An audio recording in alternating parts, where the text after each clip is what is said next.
Masuk ke sifat 20 ya.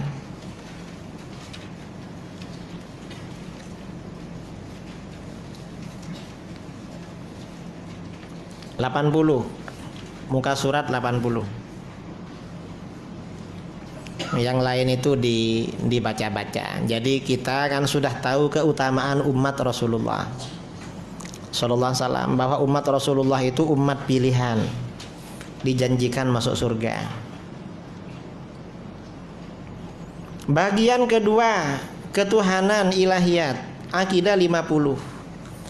Akidah 50 maksudnya adalah 20 sifat wajib bagi Allah, 20 sifat mustahil bagi Allah, dan 1 sifat jaiz bagi Allah. 41. 4 sifat wajib bagi para rasul, 4 sifat mustahil bagi para rasul, dan 1 sifat jaiz bagi para rasul. Semuanya berjumlah 50. Mengapa seorang muslim wajib mengetahui 40 sifat bagi Allah seperti yang telah diterangkan di atas? Kenapa kok 40? Sifat wajibnya 20. Ini penting untuk kita tahu. Mengapa? Karena sifat 20 yang wajib ini dapat pertanyaan. Pertama dari Wahabi. Kalau Wahabi langsung menyalahkan. Tahun 2015 saya bagi kuliah di UTM di Johor. Ada orang tanya, Pak Kiai, kata Wahabi sifat 20 itu bukan dari Islam. Dari mana? Katanya dari ahli filsafat Yunani. Saya bilang, kalau ahli filsafat Yunani bertauhid sifat 20, berarti mereka ahli tauhid. Kalau Wahabi tidak percaya sifat 20, berarti mereka kafir. Karena tidak beriman wujudnya Allah, kafir. Tidak beriman sifat qidam, kafir. Tidak beriman baqa, kafir. Itu yang Wahabi. Ada lagi Wahabi yang bertanya, kenapa sifat wajib itu 20, sedangkan Asmaul Husna jumlahnya 99. Mana yang 79? Dikiranya kita korupsi. Ada yang begitu. Kalau yang aswaja ada juga kawan-kawan yang ahlus sunnah tanya, sebagian asatid dulu, Ustaz, apa? Kenapa ya sifat wajib bagi Allah itu 20? Loh, sampean minta berapa? Saya tanya begitu. Loh, bukan begitu maksudnya. Kenapa kok bukan 18, 19, bukan 22, 21? Apa biar nanti kalau dinyanyikan lagunya sesuai? Karena sifat 20 ini kan di kampung-kampung dijadikan pujian kan. Wujud qidam baqa mukhalafatu lil hawadisi qiyamuhu bi nafsihi wahdaniyan qudrat iradat ilmu hayan sama' basar kalam qadiran muridan aliman hayyan sami'an basiran mutakalliman. Kalau orang-orang dulu jadi pujian di musola, di masjid, di surau. Sekarang sudah tak ada. Karena pujian sekarang pakai kaset, pakai flash disk. Gak usah muji. Nah, ini mengapa 20? Nah, ini alasannya. Ada beberapa alasan para ulama membangun konsep 40 sifat bagi Allah tersebut. Pertama, 40 sifat tersebut dapat mengantarkan seseorang ma'rifat, mengetahui dan mengenal Allah. Sebagaimana dimaklumi, setiap orang yang mukallaf wajib ma'rifat, mengetahui dan mengenal Allah. Mengetahui hakikat Allah jelas tidak mungkin mampu dilakukan oleh siapapun kecuali oleh Allah sendiri. Ma'rifat, mengetahui dan mengenal Allah yang mampu dilakukan oleh seseorang adalah mengetahui sifat-sifat yang wajib, yang mustahil dan yang jaiz bagi Allah. Dan itu adalah sifat 41.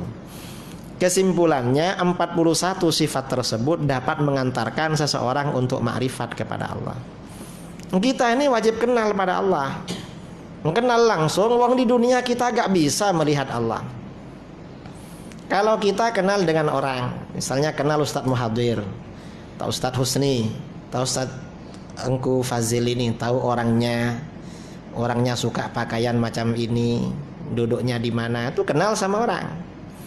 Kalau kenal pada Allah nggak kelihatan. Kalau kenal sama ustadz walaupun tak pernah jumpa, kadang cari di YouTube ada. Setelah ketemu, biasanya orang-orang minta gambar. Siapa saya? Sampean kiai ini. Kok tahu? Tengok di YouTube katanya. Kalau Allah tuh nggak bisa dicari di YouTube. Wong dilihat aja kita gak bisa. Maka bagaimana kenal pada Allah adalah melalui sifat-sifatnya. Dan itu 41 sifat. Kita kadang ya kenal kepada atuk-atuk kita, leluhur kita. Dari mana? Sifat-sifat yang diterangkan oleh orang tua kita. Kakek kamu dulu suka kerja di kebun, tapi rajin berjamaah. Karenanya di kebun ada surau. Kebunnya dekat masjid. Diceritakan. Itu namanya melalui sifat. Kedua, mengapa sifat wajib bagi Allah yang wajib diketahui oleh seorang mukallaf hanya 20 sifat? Pada dasarnya para ulama tidak membatasi sifat Allah pada 20 sifat. Allah wajib memiliki sifat-sifat kesempurnaan yang layak dengan keagungannya dan maha suci dari setiap kekurangan yang tidak layak dengan keagungannya. Karena itu sifat kesempurnaan Allah pada hakikatnya tidak terbatas. Hanya saja para ulama menetapkan wajib mengetahui 20 sifat wajib bagi Allah, karena 20 sifat wajib ini batas kemampuan akal manusia dalam rangka makrifat dan mengenal Allah. Lebih dari 20 sifat akal manusia tidak mampu menelusuri. Jadi kata para ulama, kemampuan akal hanya 20, lebih 20 akal gak mampu. Kita ini jangankan mengenal Allah, mengenal anak kita. Anak kita misalnya punya handphone. Kalau masuk bilik apa yang dia tengok, kita gak tahu. Lalu kenalannya siapa saja, gak tahu juga. Gak tahu. Itu anak kita, orang yang keluar dari kita paling dekat, kita gak tahu. Apalagi kawan ini kenal dengan ustadz ini, gak ada cakap, gak ada apa-apa, kita gak tahu ada apa.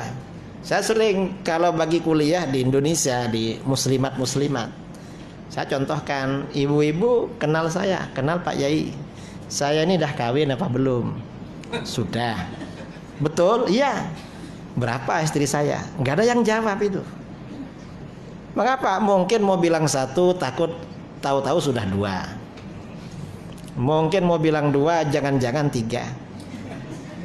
Malah dulu tahun 2011 sudah punya anak tiga, karena dulu kan masih kurus kan. 2011 ceramah di Indonesia kemana-mana, sering sama budak-budak university, dikira belum kawin. Minta foto, minta handphone, lalu telepon anak murid saya di Jember. Ya Pak Kiai belum kawin katanya. Loh itu kiai saya mondok di sana. Sudah punya anak tiga, saya kira belum kawin. Gak tahu orang itu. Artinya apa? Kita ini kenal pada orang itu terbatas, apalagi kepada Allah. Ketiga, 20 sifat wajib bagi Allah juga merespon penyimpangan, penyelewengan, berbagai aliran pemikiran yang berkaitan dengan ketuhanan. Sebagaimana dimaklumi dalam persoalan akidah, berbagai aliran pemikiran seperti Mu'tazilah, Syiah, Mujassimah dan lain-lain memiliki pemikiran dan akidah yang menyimpang dari kebenaran berkaitan dengan soal-soal ketuhanan. Nah, 20 sifat wajib dan 1 sifat jaiz bagi Allah menjadi respon dan jawaban terhadap berbagai penyimpangan tersebut. Jadi sifat-sifat itu ada hubungannya dengan Syiah, dengan Mu'tazilah, dengan Wahabi yang berbeza dengan Ahlus Sunnah. Keempat, apabila teliti secara seksama, apa seksama itu? Sama ya. 41 sifat Allah yang wajib diketahui oleh seorang mukallaf tersebut pada dasarnya menjadi jawaban terhadap soal-soal yang mendasar tentang persoalan ketuhanan yang wajib diketahui oleh manusia dalam rangka makrifat dan mengenal Allah. Jadi sifat 20 ini jawaban sederhana untuk perkenalan. Kita ini kalau berkenalan dengan orang pasti bertanya, siapa namamu? Dari mana asalmu? Umur berapa sekarang? Duduk di mana sekarang? Kerja apa sekarang? Kan begitu. Sifat 20 juga begitu. Sehari semalam kita beribadah kepada Allah. Pertanyaan pertama, apakah Allah ada? Jawabnya adalah sifat wujud. Dibentangkan dalil-dalil wujudnya Allah. Pertanyaan kedua, kalau Allah itu memang wujud, sejak kapan Allah wujud? Jawabnya adalah qidam. Wujudnya Allah tanpa permulaan. Diterangkan dalil-dalilnya. Allah yang wujud dan qidam itu sampai kapan wujudnya Allah? Jawabnya adalah baqa, maha kekal, maha abadi. Kalau manusia di IC kan ada tanggal lahir kan. Mengapa ada tanggal lahir? Dia bukan Tuhan, memang ada tanggal lahirnya. Nanti setelah mati oleh anaknya dibuat tanggal mati. Karena tidak baqa memang. Wal baqa lillah, baqa itu hanya milik Allah. Allah yang wujud, qidam dan baqa seperti apa? Orang ini kalau dibicarakan tentang sesuatu, misalnya ditawarkan beli rumah, beli kereta atau kawin, pasti tanya, seperti apa ya? Kalau Allah yang ditanya seperti apa, jawabnya mukhalafatul hawadithi. Allah tidak serupa dengan apapun perkara yang baru. Pertanyaan keempat, pertanyaan kelima, Allah yang wujud, qidam, baqa, mukhalafatul hawadithi. Duduknya di mana? Kita ini kalau sudah ini kan ingin tahu duduknya di mana. Kalau Wahabi yang menjawab ada di Arash. Setiap pukul 3 pagi turun ke langit. Ini kalau Wahabi kan ya. Tahu mereka tempatnya. Kalau Ahlus Sunnah menjawab qiyamuhu binafsihi. Allah itu berdiri pada zatnya sendiri. Artinya Allah tak memerlukan tempat. Mengapa? Yang namanya perlu itu bukan sifat Tuhan, tetapi sifat makhluk. Kalau kita perlu tempat. Dan tempatnya jangan panas. Kalau panas kita tak tahan, perlu sejuk. Karena agak sejuk bawaannya kita agak ngantuk. Loh, mengapa ngantuk? Kita ini bukan Tuhan. Yang enggak ngantuk kan Tuhan. La ta'khudhuhu sinatun wala naum. Ada dalilnya kita ini ngantuk. Ini sifat 20 macam itu memang. Ini memang oleh para ulama disusun untuk mempermudah makrifat kita kepada Allah. Lalu Allah yang wujud, qidam, baqa, mukhalafah lil hawadithi, qiyamuhu binafsihi, itu ada berapa? Jawabnya wahdaniyah. Allah itu Maha Esa, Maha Tunggal, Maha Satu, dan seterusnya. Itu kan jawaban terhadap soal-soal yang mendasar di dalam perkenalan. Ini sifat 20 ya. Nah, lalu muka surat 82. Sifat 20 dan Asmaul Husna. Sering ada pertanyaan, mengapa sifat yang wajib bagi Allah ada 20 sedangkan Asmaul Husna jumlahnya 99? Jawaban tersebut sebagai berikut. Pertama, seperti dikemukakan sebelumnya, para ulama tidak membatasi sifat wajib bagi Allah dalam 99 sifat, apalagi dalam 20 sifat. Karena setiap kesempurnaan yang layak dengan keagungan Allah, Allah wajib memiliki. Allah juga maha suci dari setiap kekurangan yang tidak layak dengan keagungannya. Kedua, Asmaul Husna artinya nama-nama terbaik bagi Allah. Dikatakan nama-nama terbaik karena nama-nama bagi Allah berarti adalah sifat-sifat kesempurnaan yang wajib bagi Allah. Sedangkan sifat-sifat tersebut adalah keterangan tentang Allah. Jadi kata para ulama, wa asma'uhu sifatuhu. Nama-nama bagi Allah itu adalah sifat-sifatnya. Wa sifatuhu awsafuhu. Sifat-sifat Allah itu adalah keterangan-keterangan tentang Allah. Makanya disebut Asmaul Husna. Kalau nama kita gak bisa disebut Asmaul Husna karena bukan sifat kita. Jadi nama Allah, kata para ulama, nama Allah, lalu nama malaikat, nama para nabi adalah sifat. Kalau nama selain mereka bukan sifat. Misalnya Nabi Rasulullah itu diantara namanya At-Tayyib. At-Tayyib itu artinya orang yang harum. Rasulullah memang harum, dan bukan karena minyak wangi. Rasulullah itu meludah, ludahnya tak pernah jatuh ke tanah. Setiap akan meludah para sahabat itu diminta. Misalnya mau meludah, Rasulullah langsung maju sahabat itu, untuk saya ludahnya. Begitu diludahkan ke tangan, ludah itu oleh sahabat diusapkan ke wajah dan badan. Mengapa ludah Rasulullah itu harum?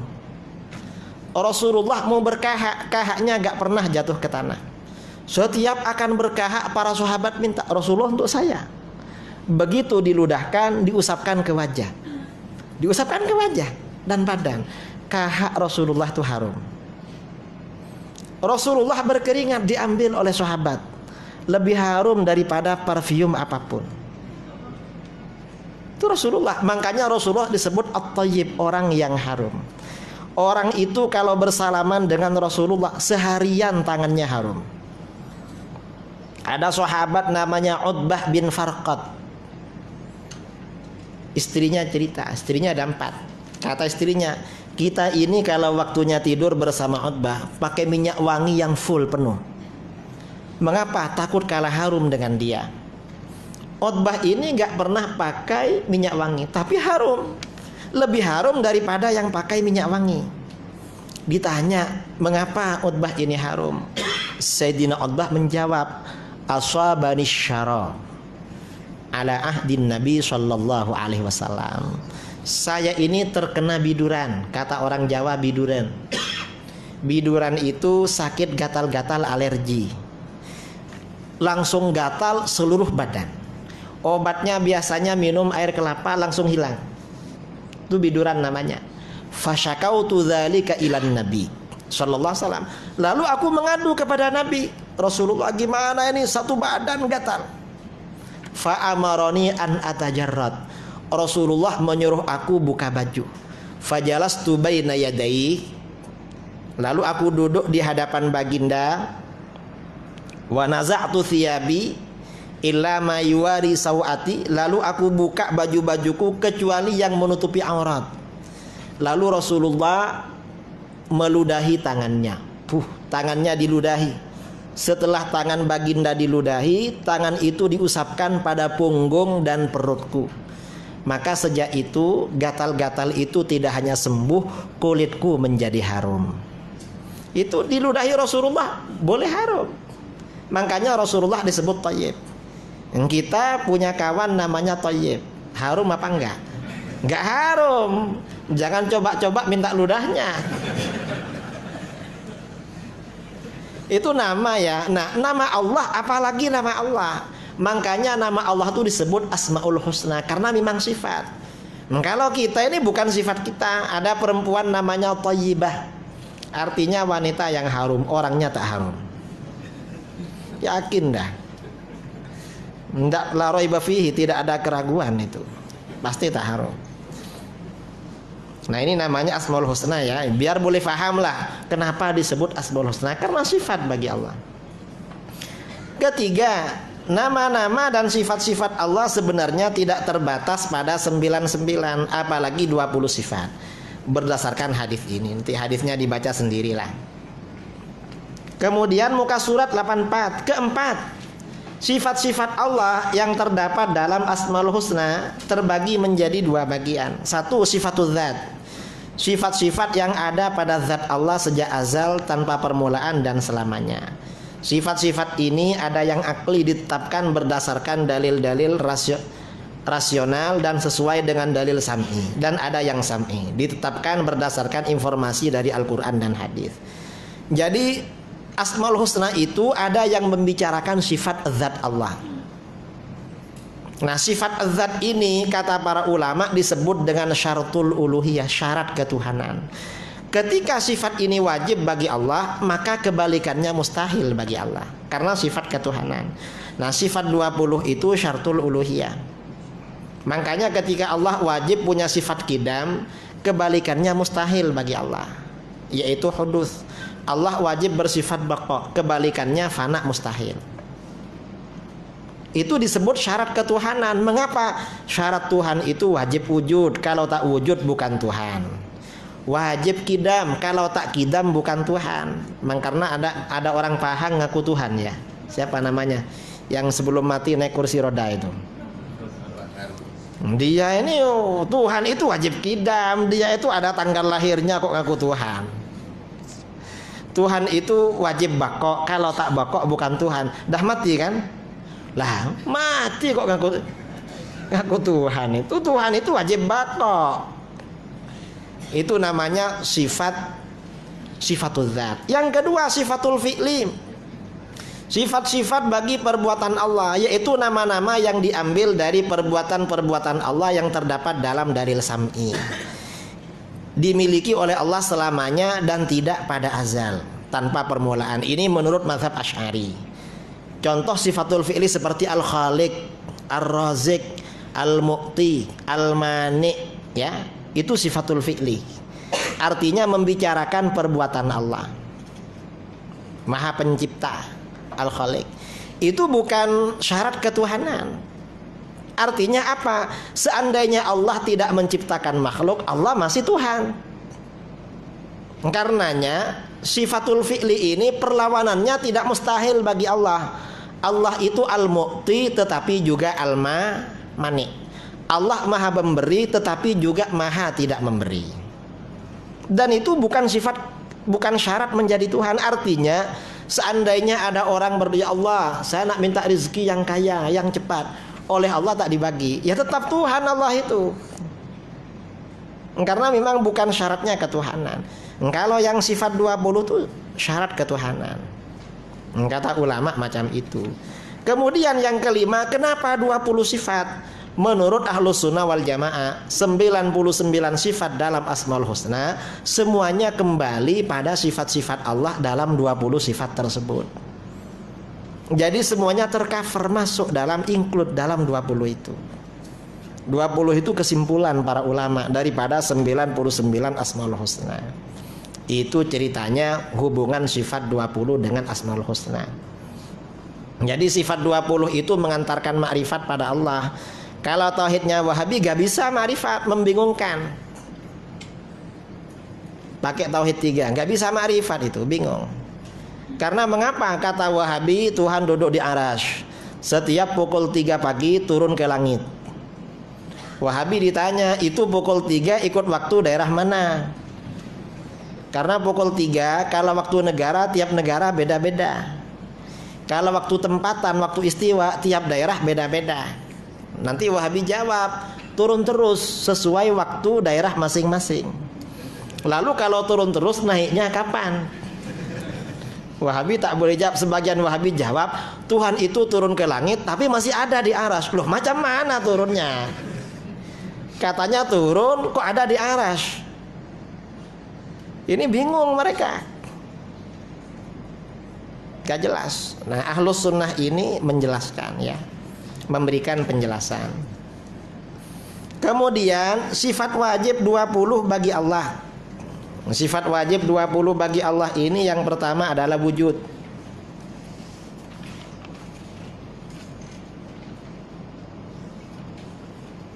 Di antara sifat yang wajib bagi Allah adalah sifat wujud. Dengan arti bahwa wujudnya Allah itu wajib menurut akal karena zatnya, bukan karena alasan atau ilat, dan bukan karena sebab akibat. Karena itu Allah disebut dengan wajibul wujud. Titik, ya. Kalau selain Allah, wujudnya itu ada yang karena ilat dan ada karena sebab. Ilat itu karena alasan, ada karena sebab. Karenanya kalau kita ini wujudnya karena sebab. Kalau kita ditanya, kamu kok ada? Jawabnya adalah karena ada orang tua. Sebab ada orang tua. Jadi wujudnya kita karena sebab orang. Loh, kok bisa? Ya, orang tua dulu main-main lalu jadi saya. Loh, orang tua kamu kok ada? Loh, orang tuanya dulu main sepak bola lalu jadi. Sampai Nabi Adam. Nabi Adam kok ada? Kalau Nabi Adam ini wujudnya karena ilat. Nabi Adam itu ada karena diciptakan oleh Allah. Kalau Allah ditanya kenapa Allah ada, ya gak bisa ditanyakan. Memang Allah itu wajibul wujud, memang ada. Kenapa kok ada? Ya gak kenapa, memang ada. Gak bisa ditanya. Kalau kamu ditanya kenapa kok ada, itu bedanya. Makanya Allah disebut dengan wajibul wujud. Nah, dalil sifat wujud ini penting untuk dijelaskan. Di sini ada beberapa dalil sifat wujud, ya, terutama zaman sekarang. Kalau orang itu gak tahu dalil sifat wujud Allah, maka nanti macam mana? Berjumpa, masuk university, jumpa dengan pensyarah-pensyarah liberalisme, pluralisme, komunisme, nanti diajak ragu-ragu wujudnya Allah. Na'udzubillah min dzalik. Ini dah banyak di university di Indonesia. Banyak.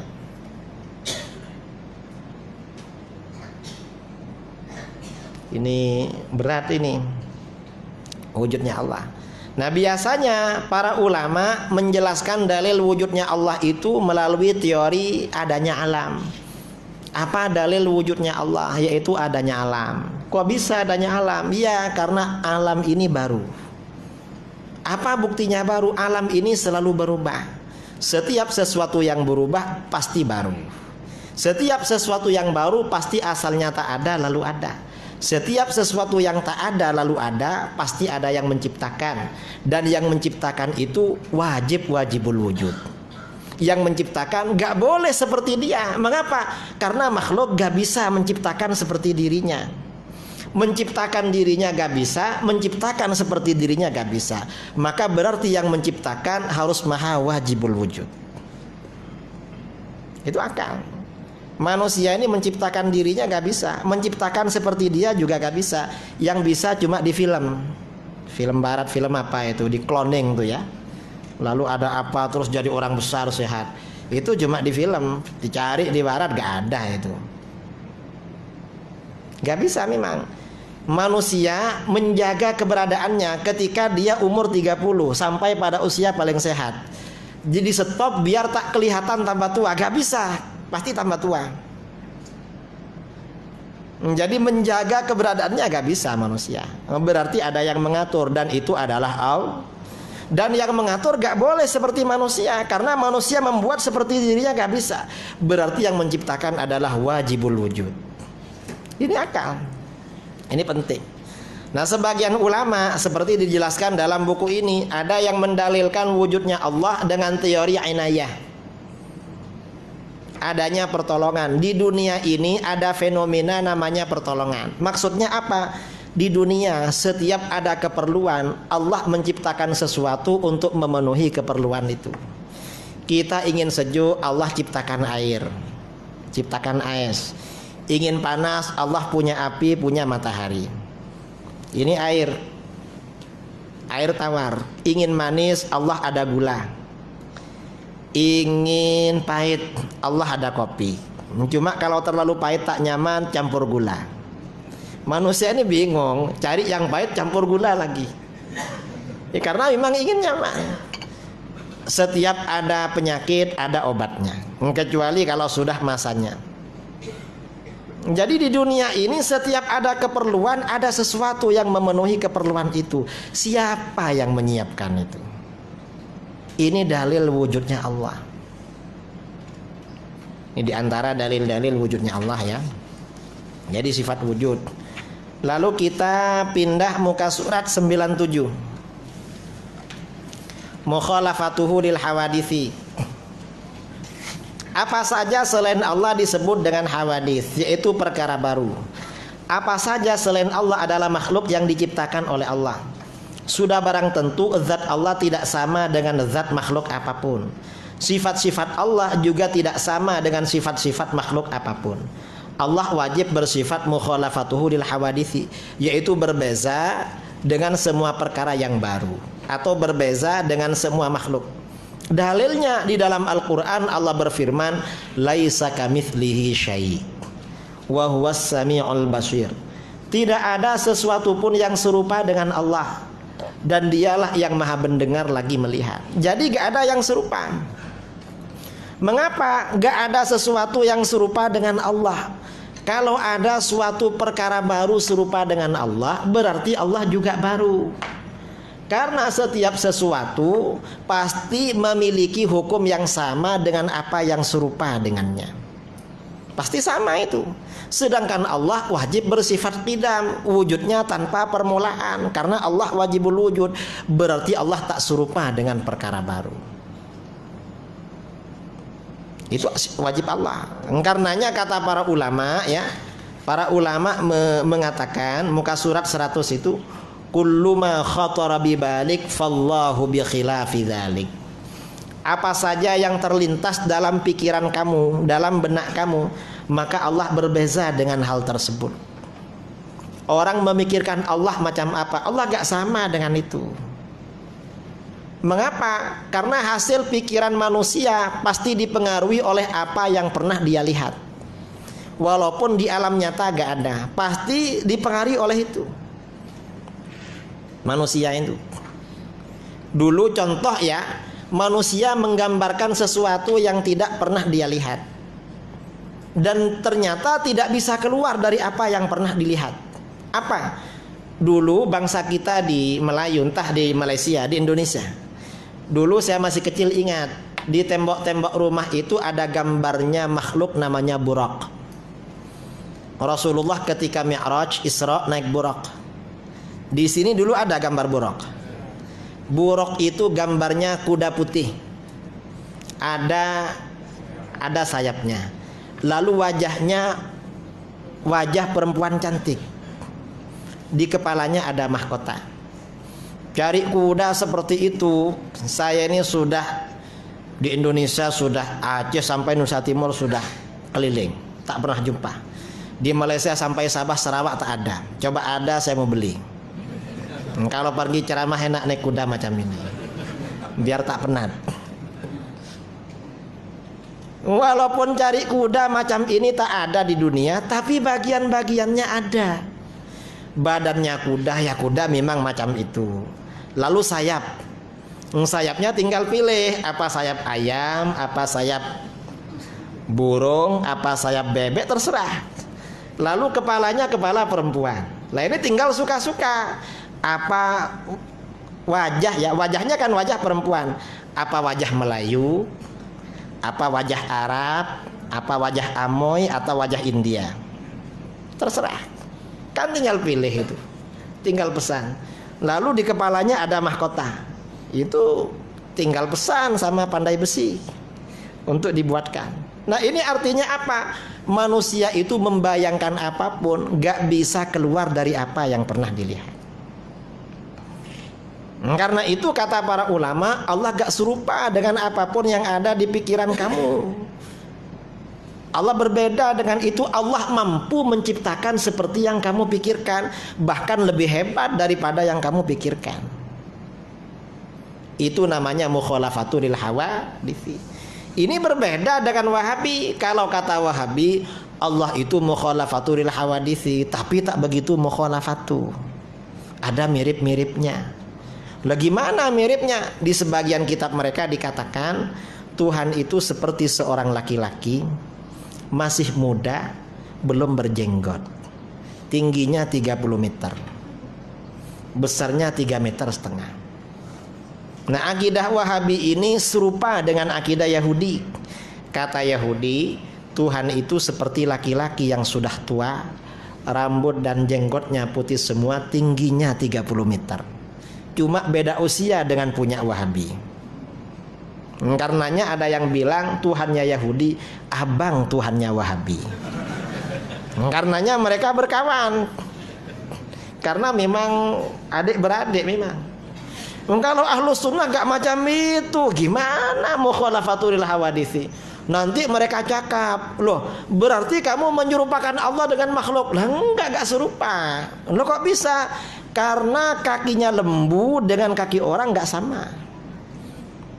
Kaki lembu dengan kaki kambing gak sama. Tuhan ada kaki ada tangan, tapi gak sama loh. Gak seperti itu. Kakinya lembu, kakinya sapi, kakinya kambing, kaki manusia sama. Mengapa? Karena sama-sama benda. Makhluk di dunia ini, perkara yang ada selain Allah dibagi menjadi dua. Ada benda, ada sifat benda. Benda dibagi dua. Ada benda yang paling kecil sehingga gak bisa dibagi lagi, namanya jauhar fard. Jadi barang ya, kalau dipecah sampai kecil sangat, gak bisa dipecah lagi, namanya jauhar fard. Ada benda yang bisa dipecah. Kalau benda bisa dipecah, namanya jisim. Jisim antara yang satu dengan yang lain gak ada bedanya. Yang membedakan itu hanya sifat.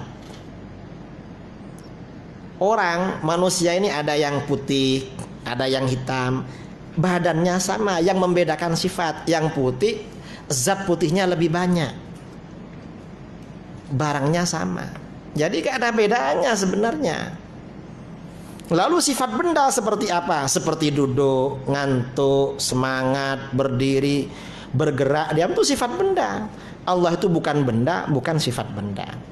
Karena kalau Allah itu benda, berarti serupa dengan benda-benda yang lain. Karenanya kata para ulama, Allah bukan jauhar, benda terkecil yang tidak bisa dipecah. Dan Allah bukan jisim, benda yang bisa dibagi-bagi.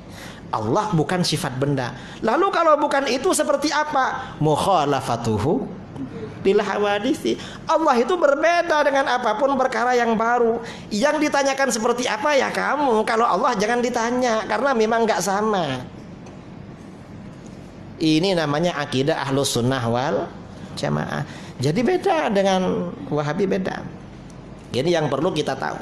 Makanya kata para ulama, tarkul idraki idrak, wal bahtsu an dzatillahi isyrak. Tidak mengetahui zat Allah yang sebenarnya adalah pengetahuan. Sedangkan meneliti zat Allah yang sebenarnya adalah kesyirikan. Kalau ada orang tahu zat Allah sebenarnya, berarti bodoh.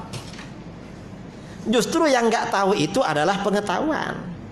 Makanya Rasulullah di dalam doanya, subhanaka la nufsi thana'an 'alaik anta kama athnaita 'ala nafsik. Maha suci Engkau, kami tidak bisa melakukan pujian yang full kepada Engkau.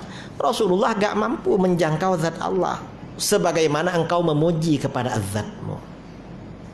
Itu Rasulullah.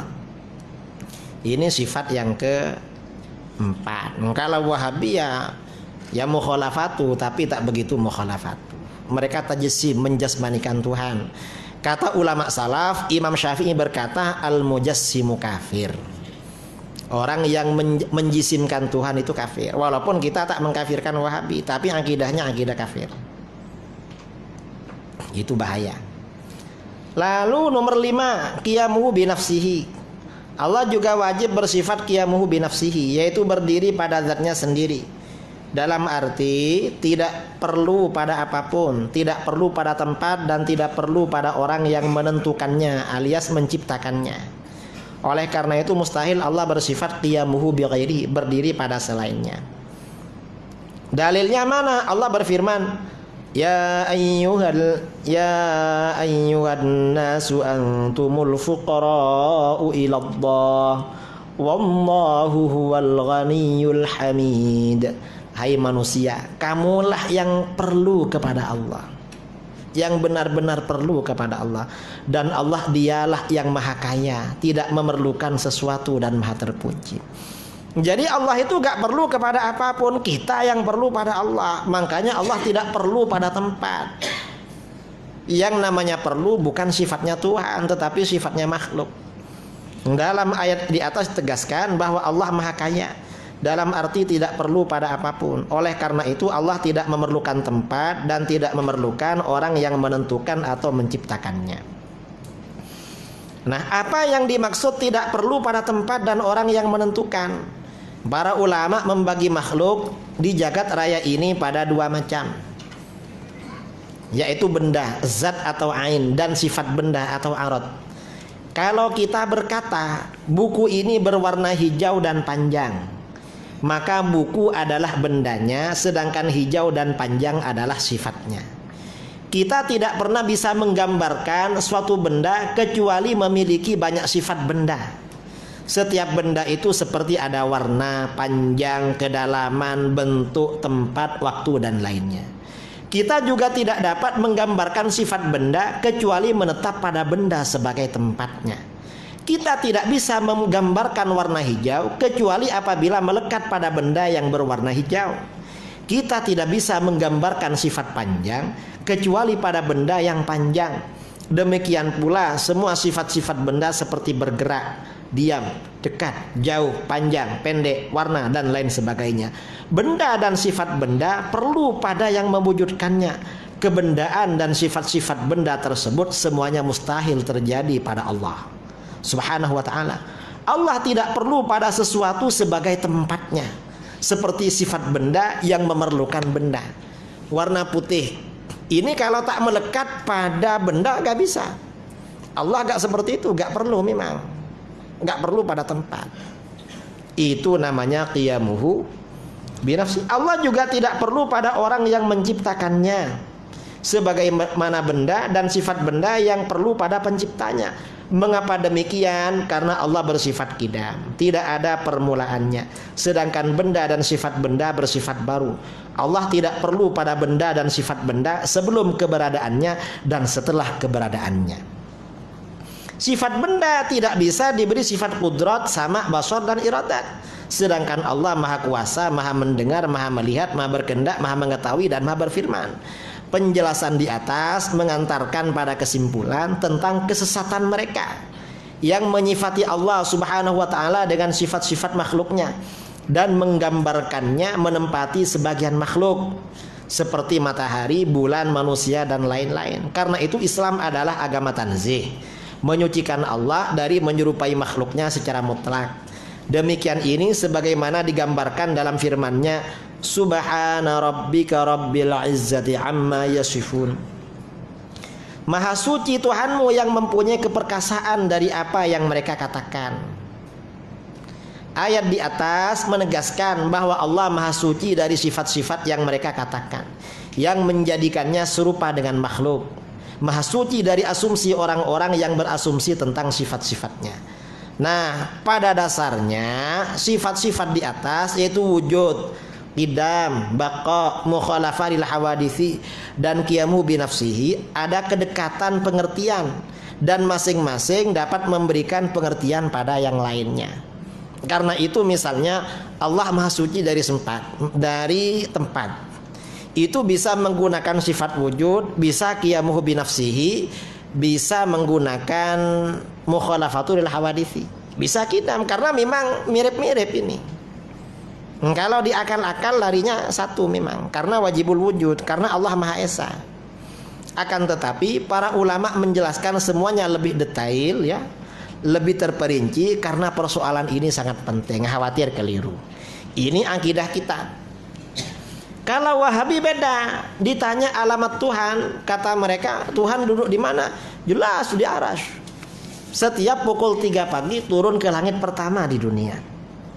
Wahabi beriktikad orang yang tidak beriktikad Tuhan ada di arasy adalah kafir. Kita dikafirkan oleh Wahabi. Itu mereka.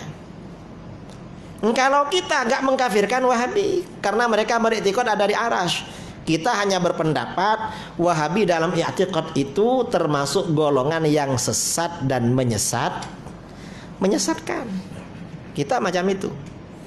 Tahun 2009 saya berdebat dengan Wahabi di Surabaya sama Blitar. Lalu 2015 saya ada di Perak. Yang di Perak itu debat melalui WhatsApp, chat. Kata Wahabi, Kiai, gak benar kalau Allah itu tidak bertempat. Mengapa? Karena Allah ada. Setiap sesuatu yang ada pasti bertempat. Kalau tidak bertempat berarti tidak ada. Saya bilang, kalau begitu kamu bisa kafir. Loh kok begitu? Saya tanya, di mana tempatnya Allah? Lalu dia jawab, jelas di arasy. Kalau begitu kamu bisa kafir. Loh kok gitu? Saya tanya, arasy ini makhluk apa bukan? Kalau kamu jawab arasy bukan makhluk, kamu kafir. Karena beriktikad ada selain Allah bukan makhluk Allah. Tapi kalau kamu jawab arasy ini makhluk, kamu bisa kafir. Cuma kafirnya tidak langsung. Kamu pilih kafir yang langsung apa yang tak langsung. Kalau yang langsung kamu jawab arasy bukan makhluk. Kalau yang tak langsung kamu jawab arasy makhluk. Pilih yang mana? Setelah dia berpikir, kata dia, ya jelaslah arasy itu makhluk, mau apa lagi? Sekarang saya tanya, kalau arasy ini memang makhluk, sebelum Allah menciptakan arasy, Allah duduk di mana? Apa kamu jawab, karena arasy belum ada, Allah gak ada, kafir kamu? Atau kamu bilang, karena arasy belum ada, Allah gak bertempat, berarti akidah kamu sesat, keliru yang tadi. Gimana? Kata Wahabi yang di Surabaya, Ustadz gak boleh tanya begitu. Loh, mengapa tidak boleh? Karena itu pertanyaan haram. Loh, mengapa haram? Karena itu pertanyaan bid'ah. Kullu bid'atin dhalalah. Wahabi itu kalau ditanya lalu gak bisa jawab, yang bertanya yang diharamkan. Ini mereka. Padahal itu sudah ditanya oleh para sahabat. Dalam hadis Bukhari, nas'aluka an awwali hadzal amr. Rasulullah, kita bertanya permulaan ini. Rasulullah menjawab, kanallah walam yakun syai'un ghairuh. Allah sudah ada pada azal tanpa permulaan dan gak ada sesuatu selain Allah. Artinya tempat dan arah belum ada. Berarti Allah tidak bertempat. Itu Wahabi yang Indonesia. Yang 2009, yang 2015 beda lagi. Ketika saya tanya, arsy ini makhluk apa bukan? Ya jelaslah makhluk. Kalau memang arsy makhluk, sebelum Allah menciptakan arsy, Allah tinggal di mana, duduk mana? Setelah saya tunggu-tunggu, kata dia, ya suka-suka Allah lah, mau di mana katanya. Artinya apa? Dalam pikiran mereka, Allah itu benda kecil ada di dalam tempat yang besar. Itu kan sifatnya makhluk, bukan sifatnya khalik. Katanya Allahu Akbar, Maha besar kok kecil. Ini mereka. Artinya mereka ini tidak mengagungkan Allah karena mereka tidak makrifat kepada Allah. Ini akidahnya orang sesat. Nah, ketika umat Islam, ketika Mekah dan Madinah dikuasai oleh orang yang akidahnya qiyamuhu binafsihi, sifat 20, umat Islam ini berjaya. Dulu abad keempat, ketika Mekah dikuasai oleh orang Syiah, lalu Syiah menguasai Mesir dan sebagian Syria, Palestina jatuh ke orang-orang Eropa. Sultan Salahuddin Al-Ayyubi untuk mengusir orang-orang Kristen dari Palestina, yang pertama kali dilakukan, orang-orang yang akidahnya rusak ini dikalahkan. Lalu negaranya dikuasai, lalu disebarkan Ahlus Sunnah wal Jamaah. Tahun 1924 Wahabi menguasai Mekah Madinah. Akidah yang duduk di arsy. Beberapa puluh tahun kemudian Palestina jatuh ke Israel. Wahabi cakap, bukti Wahabi ini benar. Mekah Madinah yang kuasa Wahabi. Jawaban kita, justru karena Mekah Madinah dikuasai Wahabi, Palestina jatuh ke Israel. Lepas itu Afghanistan jatuh ke Uni Soviet. Lepas itu Bosnia Herzegovina jatuh ke Yugoslavia. Lepas itu Irak jatuh ke Amerika. Lepas itu Libya, lalu Syria, lalu Yaman. Padahal di Saudi setiap khutbah Jumat, Allahumma a'izzal Islam wal muslimin, Allahumma ansuril Islam wal muslimin. Ya Allah, berikan kemenangan orang Islam dan kaum muslimin. Dulu awal-awal mula doa fi Filastin, di Palestina. Ternyata lepas itu Afghanistan jatuh. Ditambah lagi, Allahumma ansuril Islam wal muslimin fi Palestina wa Afghanistan. Lepas itu Bosnia Herzegovina. Tambah lagi, Allahumma ansuril Islam wal muslimin fi Filastin wa Afghanistan wal Bosna wal Herzeg. Lepas itu Irak. Ditambah lagi wal Irak. Lepas itu Libya. Ditambah lagi wal Libya. Terakhir macam mana? Allahumma ansuril Islam wal muslimin fi kulli makan. Karena semuanya kita ini kalah memang. Di mana-mana orang-orang di luar Islam ini, di negara-negara Islam ini merongrong pada umat Islam. Sampai di Indonesia 2 tahun lepas ada demo 212, 10 juta demo. Itu mengapa? Karena umat Islam kalah. Beraninya cuma demo. Ya mengapa? Karena Mekah Madinah dikuasai oleh orang yang ini. Itu berpengaruh itu. Ini akidah ya. Kemudian kita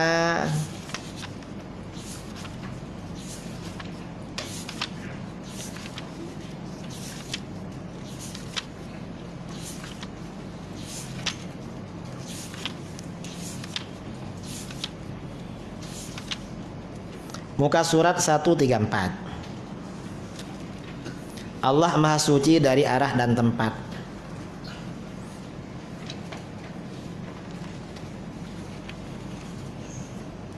Ini minta tolong ada qari Ustadz Husni untuk baca.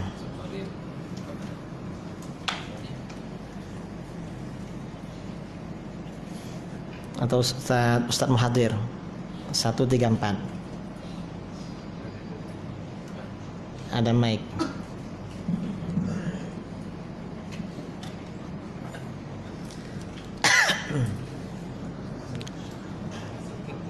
لا أنت اقرأ.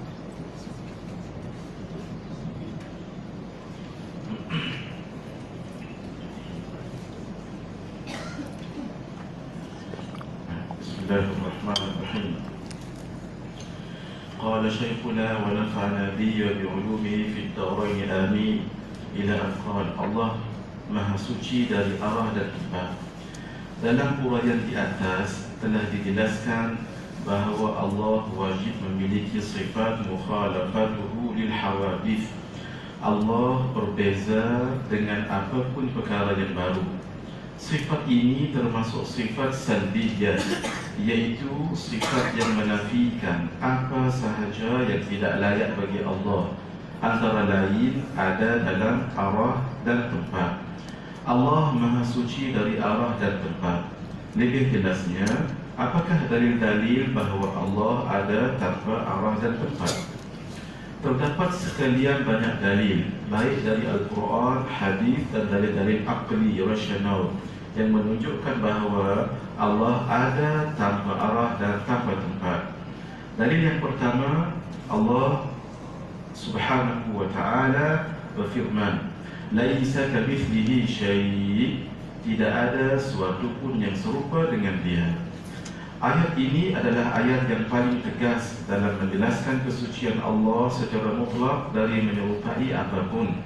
Allah Azza wa Jalla tidak menyerupai makhluknya dari aspek apapun, sehingga Allah itu tidak memerlukan kepada tempat yang menjadi tempatnya dan tidak memerlukan kepada arah yang menentukannya. Keberadaan Allah Subhanahu wa ta'ala tanpa tempat dan tanpa arah, seperti yang dikatakan oleh Sayyidina Ali ibn Abi Thalib radhiyallahu ta'ala anhu, "Kana Allah wa la makan wa huwa al-an ala ma alayhi kan." Allah Subhanahu wa ta'ala itu ada sebelum adanya tempat, dan keberadaan Allah sekarang seperti keberadaannya sebelum adanya tempat. Ayat di atas juga menjadi dalil bagi ahli sunnah wal jamaah bahawa Allah memiliki sifat mukhalafatuhu lil hawadith, iaitu Allah tidak menyerupai makhluk-makhluknya. Sifat ini termasuk sifat salbiyah, iaitu sifat yang menafikan sifat-sifat yang tidak layak bagi Allah. Oleh kerana itu, mustahil Allah Subhanahu wa ta'ala menyerupai makhluk yang mempunyai ruh seperti manusia, jin, malaikat dan lain-lain. Allah juga mustahil menyerupai benda-benda padat, jamat, baik benda yang ada di atas ataupun maupun yang di bawah. Seperti dikemukakan sebelumnya, para ulama menjelaskan bahawa alam, iaitu makhluk Allah, terbahagi atas dua bahagian, iaitu benda, iaitu ain, dan sifat benda, arad. Kemudian benda menjadi dua. Pertama, al-jawharul farad, iaitu benda yang tidak dapat terbahagi lagi kerana telah mencapai batas terkecil. Dan kedua, jisim, iaitu benda yang dapat terbahagi menjadi bahagian-bahagian. Benda yang terakhir ini juga terbahagi lagi menjadi dua macam. Pertama, benda latif, iaitu sesuatu yang tidak dapat dipegang oleh tangan, seperti cahaya, kegelapan, roh, angin dan sebagainya. Dan kedua, benda kathif, iaitu sesuatu yang dapat dipegang oleh tangan, seperti manusia, tanah, benda-benda padat, jamat dan lain sebagainya. Benda juga mempunyai sifat yang melekat pada dirinya, seperti bergerak, diam, berubah, bersemayam, berada di tempat dan arah, duduk, turun, naik dan sebagainya.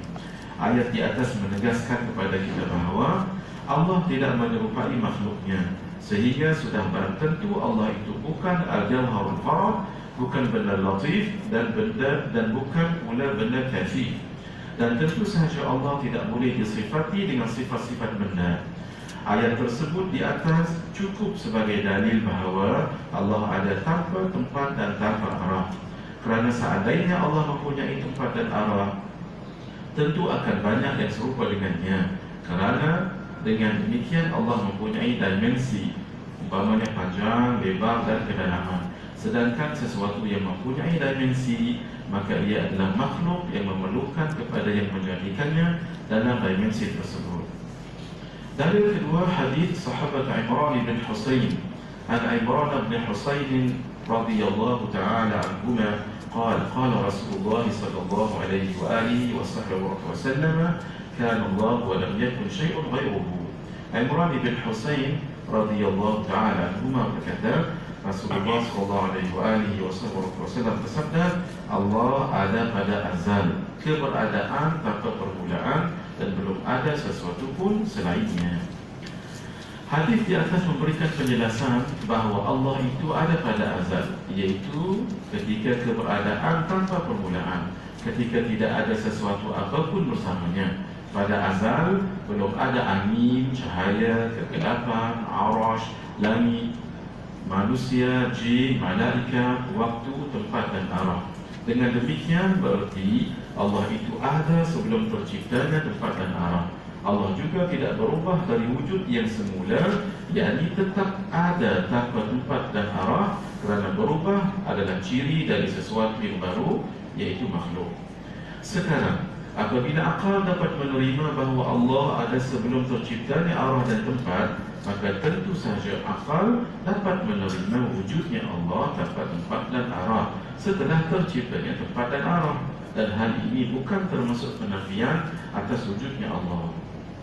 Dalil yang ketiga, hadis sahabat Abu Hurairah an Abi Hurairah radhiyallahu ta'ala anhu anna Nabiyya sallallahu alaihi wa alihi wasallam ya'muruna idza arada ahaduna an yanam an yadtaji'a ala shiqqihi al-ayman thumma yaqul Allahumma rabbas samawati wa rabbal ardi wa rabbal arshil 'azim rabbana wa rabb kulli shay' khaliqal habbi wan nawa wa munzilal tawrati wal injili wal furqan a'udzu bika min syarri kulli syai'in anta akhidhun bi nasiyatihi Allahumma antal awwal falaysa qablaka syai' wa antal akhir falaysa ba'daka syai' wa antal zahir falaysa fawqaka syai' wa antal batin falaysa dunaka syai' iqdi 'anna ad-dayn wa aghnina min al-faqr. Dari Abu Hurairah radhiyallahu ta'ala anhu, Nabi sallallahu alaihi wasallam selalu menyuruh kami apabila salah seorang kami hendak tidur, agar tidur miring pada bahagian badan yang sebelah kanan, kemudian berdoa, Ya Allah, Tuhan beberapa langit dan Tuhan bumi, Tuhan arasy yang agung, Tuhan kami dan Tuhan segala sesuatu, yang membelah biji dan biji kurma, yang menurunkan kitab Taurat, Injil dan Al-Quran. Aku berlindung kepadamu dari keburukan segala sesuatu yang engkau pegang ubun-ubunnya. Ya Allah, Engkaulah yang maha awal, tidak ada sesuatu sebelum Engkau. Engkaulah yang maha akhir, tidak ada sesuatu sesudah Engkau. Engkaulah zahir, yaitu yang segala sesuatu menunjukkan akan adanya, tidak ada sesuatu di atasmu. Dan Engkaulah al-batin, yang tidak dapat dibayangkan, tidak ada sesuatu di bawahmu. Lunaskanlah hutang kami dan jadikanlah kami kaya, jauh dari kefakiran. Hadis sahih di atas memberikan beberapa pesan. Pertama, sebelum tidur, seseorang dianjurkan mengingat Allah dengan semua sifat-sifatnya yang berkaitan dengan tauhid. Kedua, mula-mula mengingat bahawa Allah itu pencipta dan pemilik alam yang tinggi, yaitu langit yang 7, dan alam yang rendah, yaitu bumi yang 7. Kemudian mengingat bahawa Allah itu pencipta dan memiliki makhluk yang sangat besar, yaitu arash, dan makhluk yang kecil, yaitu manusia dan makhluk lain yang sama dengan manusia. Kemudian mengingat bahawa Allah yang membelah biji pertanian dan biji kurma untuk tumbuh menjadi tanaman dan pepohonan. Kemudian mengingat bahawa Allah yang menurunkan kitab Taurat, Injil dan Al-Quran. Ketiga, setelah mengingat keagungan Allah melalui sifat-sifat perbuatannya, kemudian berlindung kepada Allah dari keburukan segala sesuatu yang berada dalam kekuasaannya. Keempat, lalu mengakui keagungan Allah melalui sifat-sifat zatnya, bahawa di antara sifat Allah adalah yang maha awal, maksudnya wujudnya Allah tidak ada permulaannya, dan yang maha akhir, maksudnya wujudnya Allah tidak ada akhirnya. Demikian ini bahasa lain dari sifat qidam dan baqa. Artinya wujudnya Allah sebelum adanya sesuatu apapun, termasuk arah dan arash. Dengan demikian berarti mengakui bahawa wujudnya Allah tidak dipengaruhi oleh dimensi waktu. Di sini perlu dijelaskan bahawa wujudnya Allah sebelum adanya segala sesuatu, termasuk arah, tempat dan arash, menunjukkan bahawa wujudnya Allah tidak bertempat sebelum terciptanya tempat. Kelima, mengakui bahawa di antara sifat Allah adalah al-zahir, maksudnya tidak ada sesuatu di atasnya, dan al-batin, maksudnya tidak ada sesuatu di bawahnya. Dengan demikian berarti mengakui bahawa wujudnya Allah tidak dipengaruhi dan tidak diliputi oleh ruang dan tempat.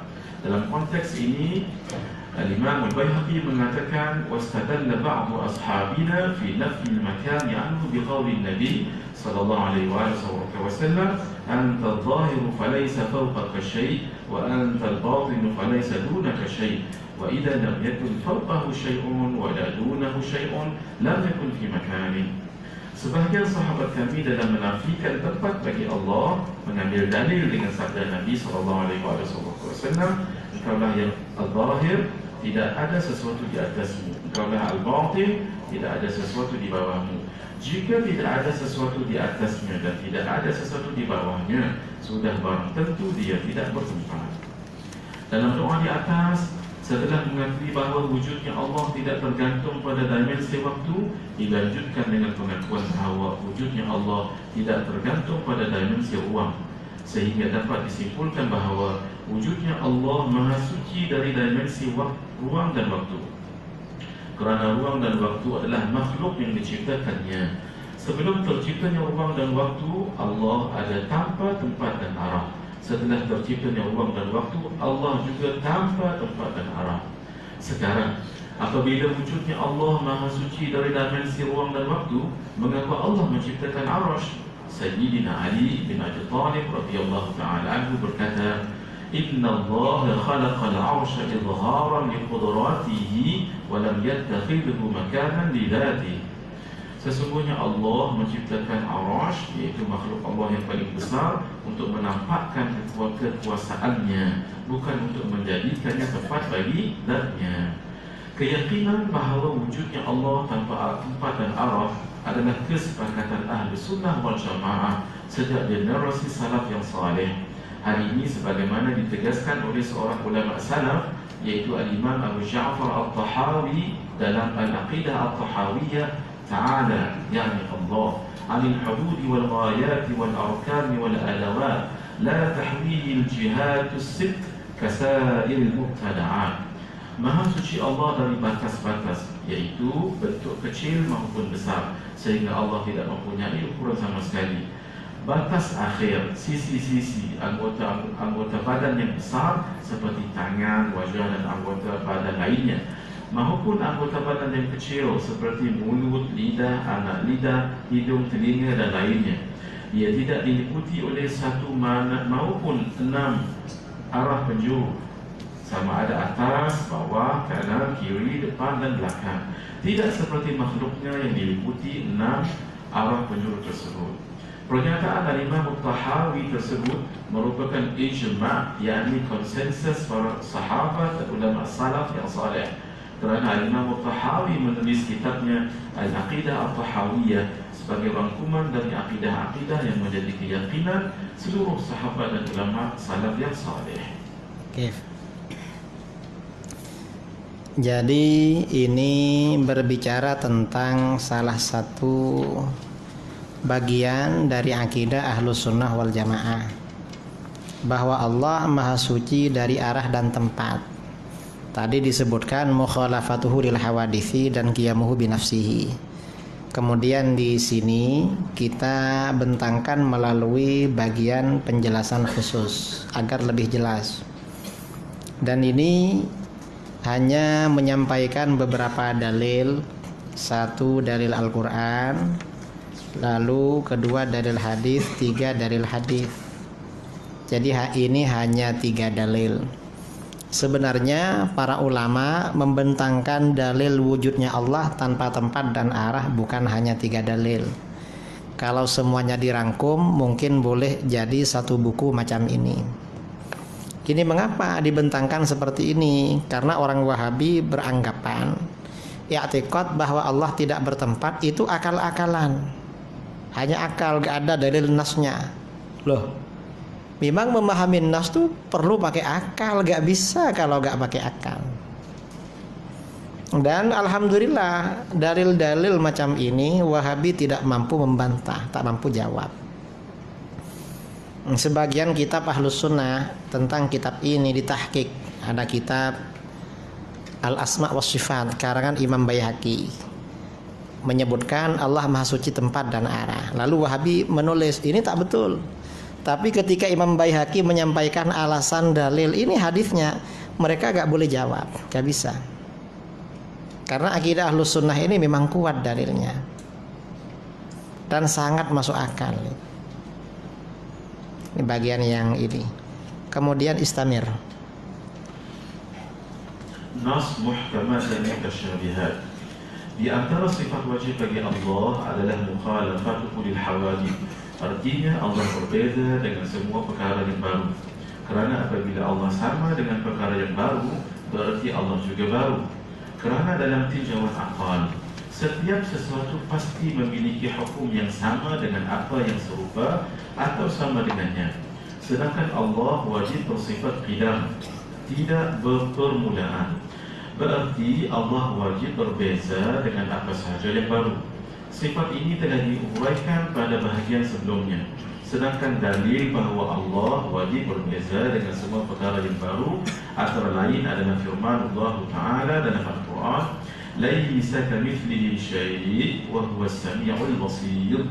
Tidak ada sesuatu pun yang serupa dengan Dia dan Dialah yang Maha mendengar dan melihat. Hawadith atau perkara baru adalah apa sahaja selain Allah Subhanahu wa Ta'ala. Di antara sifat-sifat hawadith adalah memiliki rupa dan bentuk tersusun dari beberapa bahagian, memiliki masa tertentu dan tempat tertentu. Sedangkan Allah tidak serupa dengan apapun perkara yang baru dalam hal apa sahaja.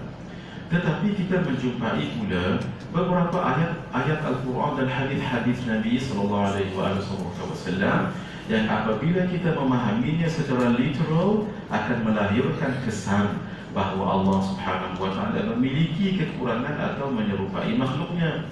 Hal ini tentu bertentangan dengan ayat di atas, yaitu surah Asy-Syura ayat 11 tadi. Sedangkan ayat-ayat Al-Quran dan hadis-hadis Nabi SAW antara yang satu dengan yang lain harus saling membenarkan dan menguatkan, tidak saling menafikan dan membatalkan. Dari sini kita perlu mengetahui tentang konsep teks-teks yang muhkamat dan mutasyabihat. Ditinjau dari aspek pengertian ayat-ayat Al-Quran dan hadis-hadis Nabi SAW terbahagi menjadi dua, yaitu muhkamat dan mutasyabihat.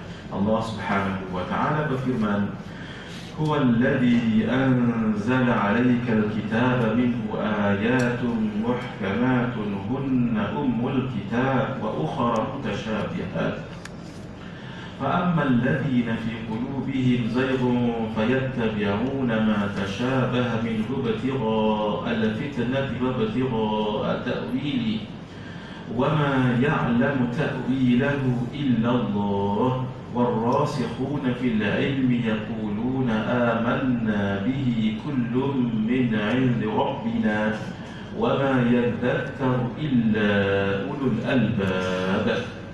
Dialah yang menurunkan Alkitab, yaitu Al-Quran dengan kamu, kepada kamu. Di antara isinya ada ayat-ayat yang muhkamat, yaitu pokok-pokok isi Al-Quran, dan yang lain ayat-ayat mutasyabihat. Adapun orang-orang yang dalam hatinya condong kepada kesesatan, maka mereka mengikuti sebahagian ayat-ayat yang mutasyabihat darinya untuk menimbulkan fitnah, untuk mencari-cari takwilnya. Padahal tidak ada yang mengetahui takwilnya melainkan Allah.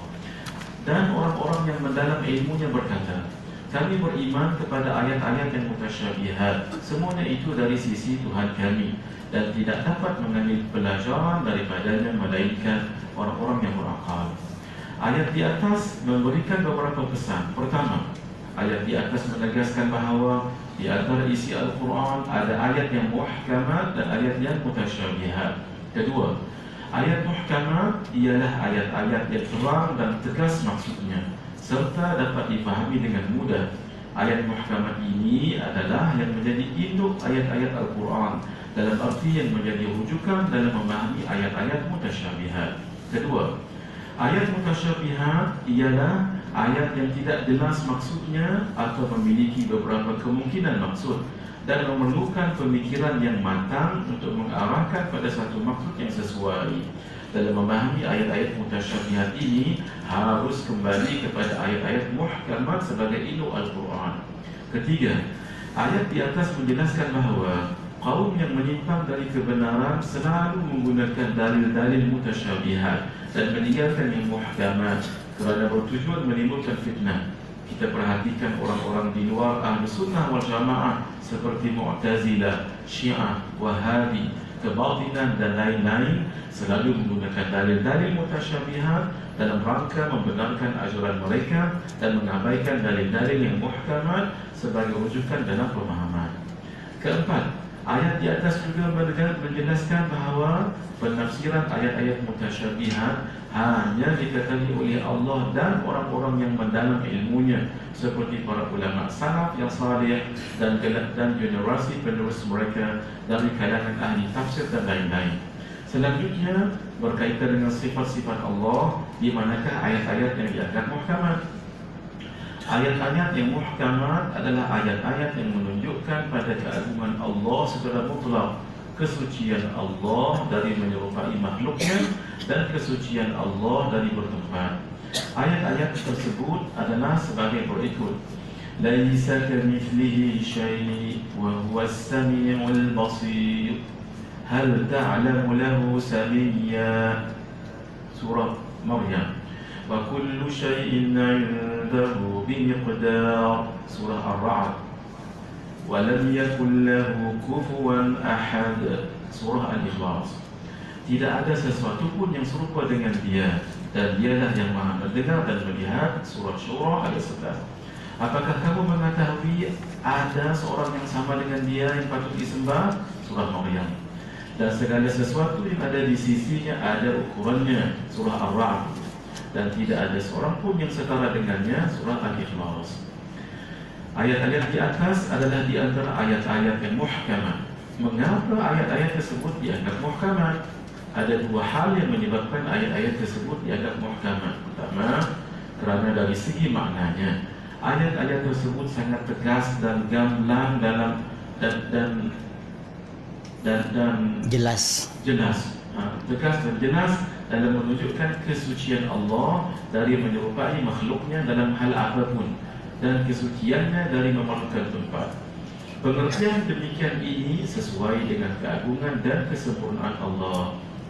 Kedua, sebab nuzul ayat tersebut menjadi jawapan dan penjelasan terhadap pertanyaan tentang sifat-sifat Allah Subhanahu wa taala. An Ubay bin Ka'b radhiyallahu taala anhu anna al-musyrikin qalu li Rasulillah sallallahu alaihi wa alihi wasallam unsub lana rabbak fa anzala Allah qul wallahu ahad Allahus samad fas-samad alladhi lam yalid wa lam yulad li'annahu laysa shay'un yulad illa sayamut wa laysa shay'un yamutu illa sayurath وإن الله تعالى عز وجل لا يموت ولا يورث ولم يكن له كفوا أحد قال لم يكن له شبيه ولا عدل وليس كمثله شيء.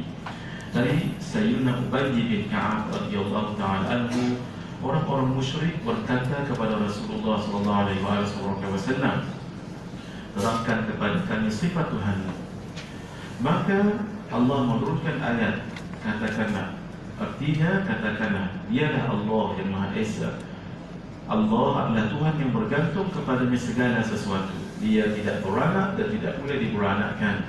Kerana tidak ada sesuatu yang diperanakkan kecuali akan mati, dan tidak ada sesuatu yang mati kecuali akan diwariskan.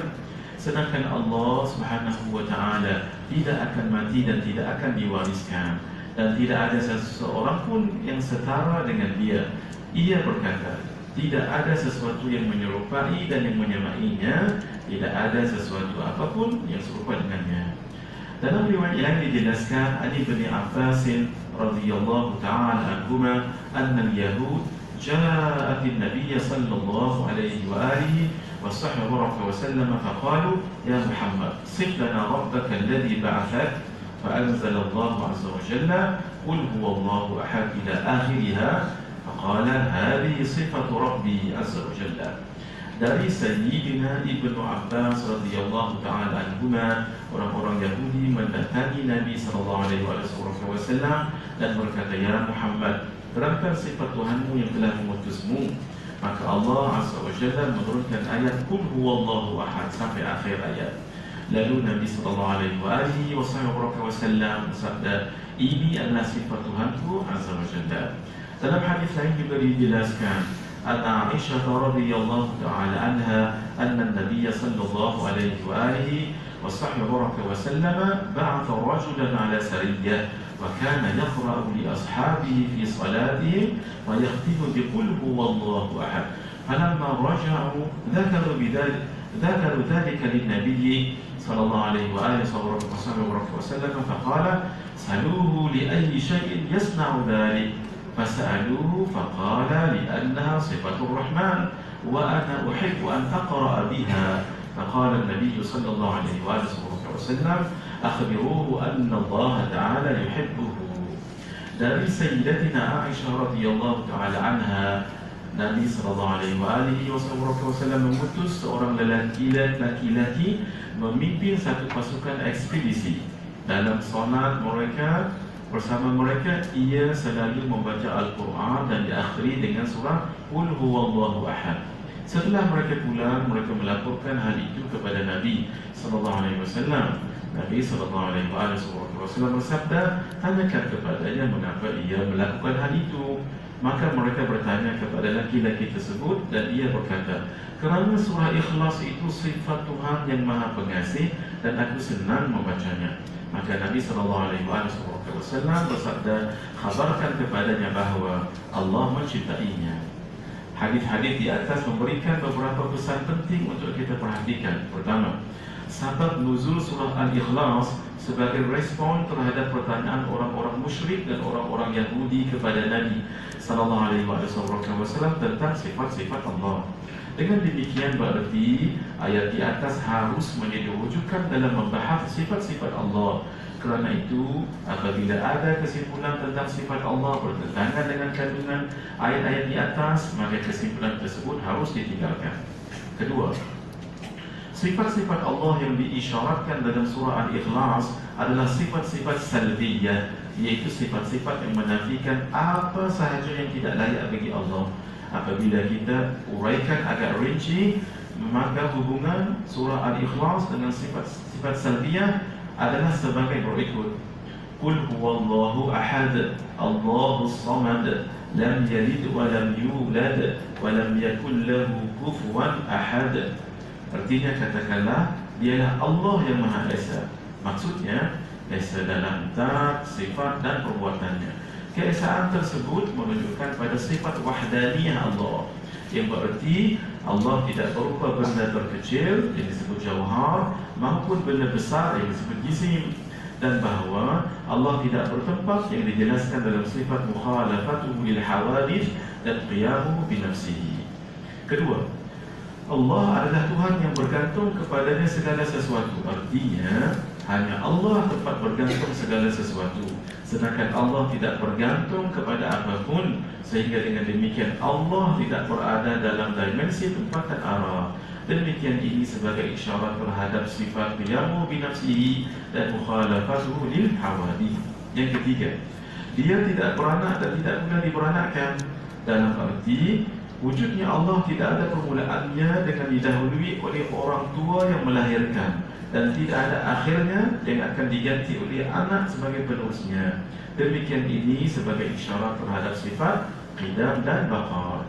Yang keempat, dan tidak ada seorang pun yang setara dengan dia, dalam arti tidak ada sesuatu yang serupa dan sama dengan Allah dalam hal apapun. Demikian ini sebagai isyarat terhadap sifat mukhalafatuhu lil hawadith. Demikian kesimpulan dari beberapa kitab tafsir. Yang ketiga, oleh kerana kandungan surah Al-Ikhlas berkaitan dengan sifat-sifat keagungan, yaitu jalal Allah Azza wa Jalla, maka orang yang senang membacanya akan dicintai Allah dan keutamaannya melebihi surah-surah lain, sesuai dengan hadis sahih berikut ini. An Abi Darda radhiyallahu ta'ala anhu an Nabi sallallahu alaihi wa alihi wa sahbihi wa sallam qala ayahjizu ahadukum an yaqra'a fi lailatin thuluth al-Qur'an qalu wa kayfa yaqra'u thuluth al-Qur'an qala qul huwallahu ahad ta'dilu thuluth al-Qur'an. Dari Abu Darda radhiyallahu ta'ala anhu, Nabi sallallahu alaihi wasallam bersabda, mampukah salah seorang kamu membaca sepertiga Al-Quran dalam semalam? Mereka bertanya, bagaimana cara membaca sepertiga Al-Quran? Nabi pun bersabda, surah Qul huwallahu ahad menyamai sepertiga Al-Quran.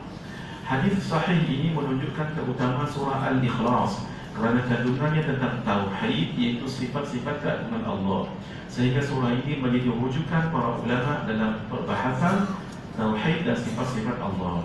Berdasarkan paparan di atas, dapat diambil kesimpulan bahawa ayat muhkamah tentang sifat-sifat Allah adalah ayat-ayat yang menunjukkan pada keagungan Allah, kesucian Allah dari menyerupai makhluk, dan kesucian Allah dari bertempat. Oleh kerana itu, ayat-ayat yang secara lahiriah atau literal memberikan kesan bahawa Allah menyerupai makhluk atau bertempat, atau memberikan kesan kekurangan bagi Allah SWT, bererti termasuk ayat-ayat mutasyabihat yang pengertiannya harus dikembalikan pada ayat yang muhkamah. Nah, ini berbicara tentang ayat-ayat muhkamat dan ayat-ayat mutasyabihat. Jadi tadi seperti kita bentangkan bahwa Allah itu maha suci dari menyerupai makhluk. Allah maha suci dari bertempat, yaitu sifat mukhalafatuhu lil hawadithi. Kemudian di dalam Al-Quran ada ayat-ayat yang memberikan kesan Allah serupa dengan makhluk atau bertempat. Dari sini di dalam Al-Quran itu sudah disampaikan oleh Al-Quran tentang teori ayat muhkamat dan mutasyabihat. Nah, ayat-ayat yang memberikan kesan bahwa Allah itu serupa dengan makhluk itu mutasyabihat. Sedangkan ayat-ayat yang menegaskan bahwa Allah itu maha agung, maha suci secara mutlak, tidak serupa dengan makhluk, itu ayat muhkamat. Muhkamat itu artinya ayat yang jelas, yang mudah difahami, dan tidak memberikan kesan kekurangan pada Allah. Kalau ayat mutasyabihat, tasyabuh itu artinya serupa, artinya tidak jelas, ayat-ayat yang samar, atau memberikan kesan kekurangan pada Allah, atau Allah menyerupai makhluk, itu mutasyabihat. Nah, ayat-ayat yang muhkamat itu ayat yang mana? Tadi dibacakan ayat-ayat yang menunjukkan Allah tidak menyerupai makhluk, yaitu surah Asy-Syura, Maryam, Ar-Ra'd, dan surah Al-Ikhlas. Mengapa ayat itu yang dianggap ayat muhkamat? Karena ayat itu turun dalam rangka menjelaskan sifat-sifat Allah. Alasannya itu, Qul huwallahu ahad itu untuk menjelaskan sifat Allah. Dan sejak masa Rasulullah, para sahabat tahu kalau itu memang sifatur Rahman. Rasulullah ketika ditanya tentang Yahudi, ketika turun Qul huwallahu ahad, baginda bersabda sifatur Rabbi, ini sifat Tuhan.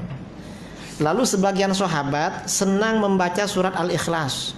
Setiap menjadi imam sholat, selesai membaca surat selalu diakhiri surat Al-Ikhlas. Padahal Rasulullah tidak melakukan seperti itu. Ketika disampaikan kepada Rasulullah, orang itu suruh tanya, kenapa dia baca surat Al-Ikhlas setiap sholat, tiap rakaat? kata orang itu sifatur Rahman. Saya senang membacanya. Jadi memang sifat Allah. Nah, karena surat Al-Ikhlas ini berbicara tentang sifat Allah, maka kata para ulama, surat Al-Ikhlas ini wajib menjadi rujukan dalam memahami ayat-ayat yang berkaitan dengan sifat Allah. Karena itu ketika ada pengertian, pemahaman tentang sifat-sifat Allah, lalu kesimpulannya bertentangan dengan surat Al-Ikhlas, maka kesimpulan itu wajib ditinggalkan. Karena itu bukan sifat Tuhan. Sifat Tuhan surat Al-Ikhlas ini. Tahun 2015 saya ada program di IPO. Ada yang dari IPO. Lalu kawan yang bawa saya ini telepon kawannya yang Wahabi. Ada Ustadz Wahabi di sana. Hanya Ustadz Wahabi mendatangi saya. Lalu dia bilang, Pak Kiai, saya ini mazhabnya Asy'ari. Oh ya bagus kalau begitu. Tapi saya memahami Allah itu duduk di arasy. Loh, kamu Asy'ari yang mana? Kalau Allah duduk di arasy, katanya Asy'ari kok begitu? Iya, karena menurut kami ayat yang muhkamat itu Ar-Rahman 'alal 'arsy istawa. Apa dasarnya kamu bilang kalau itu muhkamat? Karena ayat ini di dalam Al-Quran istawa disebutkan 6 kali. Berarti muhkamat. Lalu saya kejar, apa dasar kamu kalau disebut 6 kali disebut muhkamat? Dalilnya mana? Muhkamat itu artinya kan kuat, kan kokoh, jelas. Kalau karena disebut berkali-kali, nama Muhammad dengan nama Musa, lebih banyak siapa disebut dalam Al-Quran? Kan lebih banyak nama Nabi Musa. Karena disebut mana dalilnya? Karena disebut 6 kali lalu muhkamat. Dia gak jawab. Nah, berarti kamu ngarang alasan itu. Kalau menurut Ahlus Sunnah, yang muhkamat itu yang memang Allah Maha Suci dari tempat tidak serupa dengan makhluk. Kata dia, kenapa kok itu yang muhkamat? Alasannya simpel, karena ketika orang musyrik, orang Yahudi bertanya kepada Rasulullah tentang sifat-sifat Tuhan, yang turun ayat itu bukan Ar-Rahman 'alal 'arsy istawa. Berarti itu memang sifat Tuhan. Nah, karena surat Al-Ikhlas ini sifat Tuhan, orang yang membaca surat itu taubahnya membaca sepertiga Al-Quran. Ta'dilu thulutsal Quran, menyamai sepertiga. Dan fadilah ini, keutamaan ini tidak ada pada ayat Ar-Rahman 'alal 'arsy istawa, karena itu memang bukan sifat Tuhan. Setelah saya cakap begitu, akhirnya dia pergi, gak salaman, pergi. Mereka ini ya, artinya apa? Para ulama membuat teori muhkamat mutasyabihat itu pemikiran yang matang, dasarnya jelas, memang gak ngarang itu. Ada sababun nuzul, ikut hadis. Ini mazhabnya ahli hadis, mazhabnya sahabat, memang sifatur Rahman. Karenanya menjadi rujukan memang di dalam memahami. Ini yang perlu kita tahu ya, karena ini apa namanya, i'tikad bahwa Tuhan duduk di arasy sekarang ini banyak berkesan, berpengaruh pada masyarakat awam karena sering diceramahkan. Dan itu memang disampaikan secara mudah. Orang awam ini pikirannya kan simpel. Kalau teori-teori macam ini kan berat. Dari beratnya tadi banyak yang ngantuk. Ilmu itu kalau berat biasanya ngantuk karena berat. Kalau yang ringan-ringan tak ngantuk itu. Karena teori macam ini kan perlu berpikir kan, dari tadi itu kan teori. Dan bacanya juga perlu pelan-pelan. Yang mudah faham macam ini biasanya anak-anak university. Kalau sudah tua-tua kadang ngantuk, kadang sambil sakit, cuma datang karena ingin mengaji lah di rumah. Daripada di rumah cuma ngantuk-ngantuk, kalau kesini kan banyak kawan, itu kan lumayan. Makanya di dalam hadis itu, orang datang ke majelis ilmu itu kan ada 4. Ughdu aliman, jadilah kamu orang alim. Kadang yang datang orang alim untuk mengajar. Kalau belum alim, au muta'alliman, jadi pelajar. Yang namanya pelajar bawa buku, sebelum belajar kadang dibaca duluan, nanti balik dibaca lagi. Ada yang perlu dicatat, itu muta'allim namanya. Saya tidak bisa Kiai jadi muta'allim, sudah ya kurang cerdas, kurang ini, sudah cepat capek, cepat ini, sudah tua. Au mustami'an, jadi pendengar saja. Pendengar ini yang penting dengar, nanti balik ya lupa lagi. Karena pendengar. Kadang mendengarkan sambil ngantuk-ngantuk. Pendengar ya, mustami namanya, gak apa-apa. Kalau saya jadi pendengar gak bisa, Kiai. Kenapa? Saya ini sudah tak sehat, sudah tua, datang ke majelis nanti ngantuk-ngantuk, sebentar-sebentar ketandas.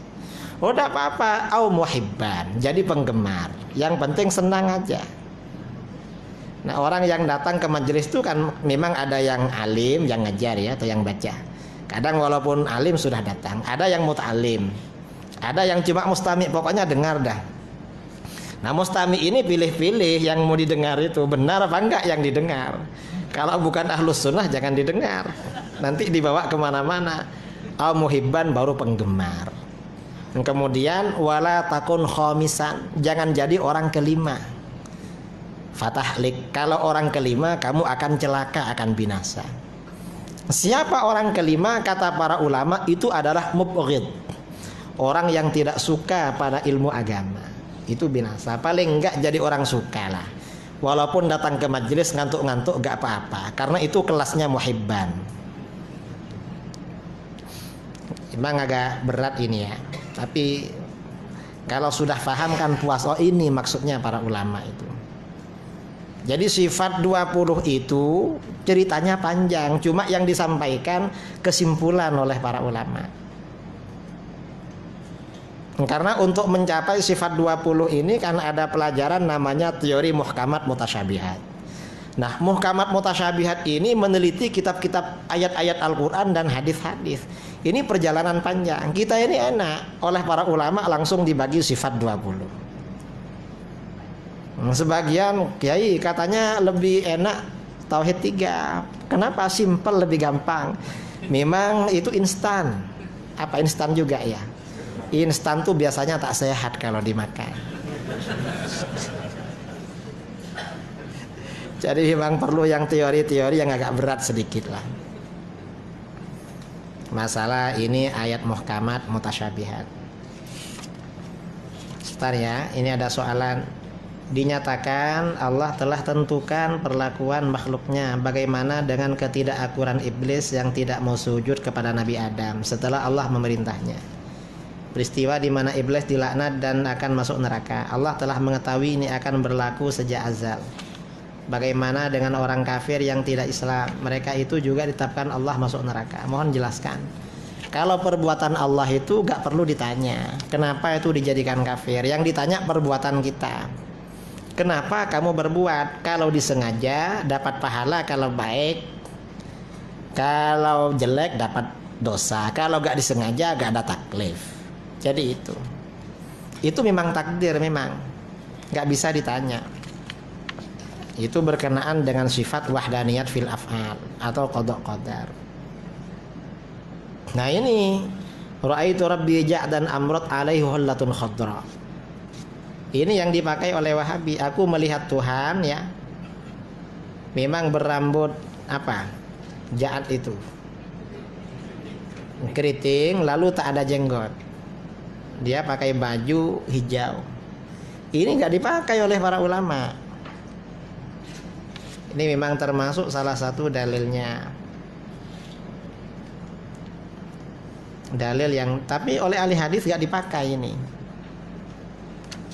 Karena ini hadis ini ya, hadis ahad dan mungkar. Nggak dipakai. Ini bertentangan dengan muhkamat.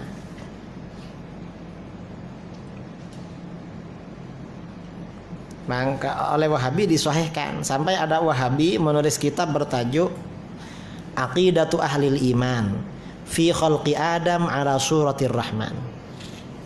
Akidah orang-orang beriman bahwa penciptaan Nabi Adam seperti rupa Tuhan. Ini bertentangan dengan akidah Ahlus Sunnah wal Jamaah. Hadis itu, kita ini kan hadis. hadis ini walaupun sanadnya sahih, itu tidak cukup untuk diamalkan. Itu di dalam fiqh, apalagi dalam akidah. Kata para ulama, hadis itu perlu melihat ulama-ulama sebelumnya. Kalau ulama-ulama sebelumnya mengamalkan, berarti ini sahih diamalkan. Kalau sahih tapi tak diamalkan, berarti ini tak dipakai. Itu sahih.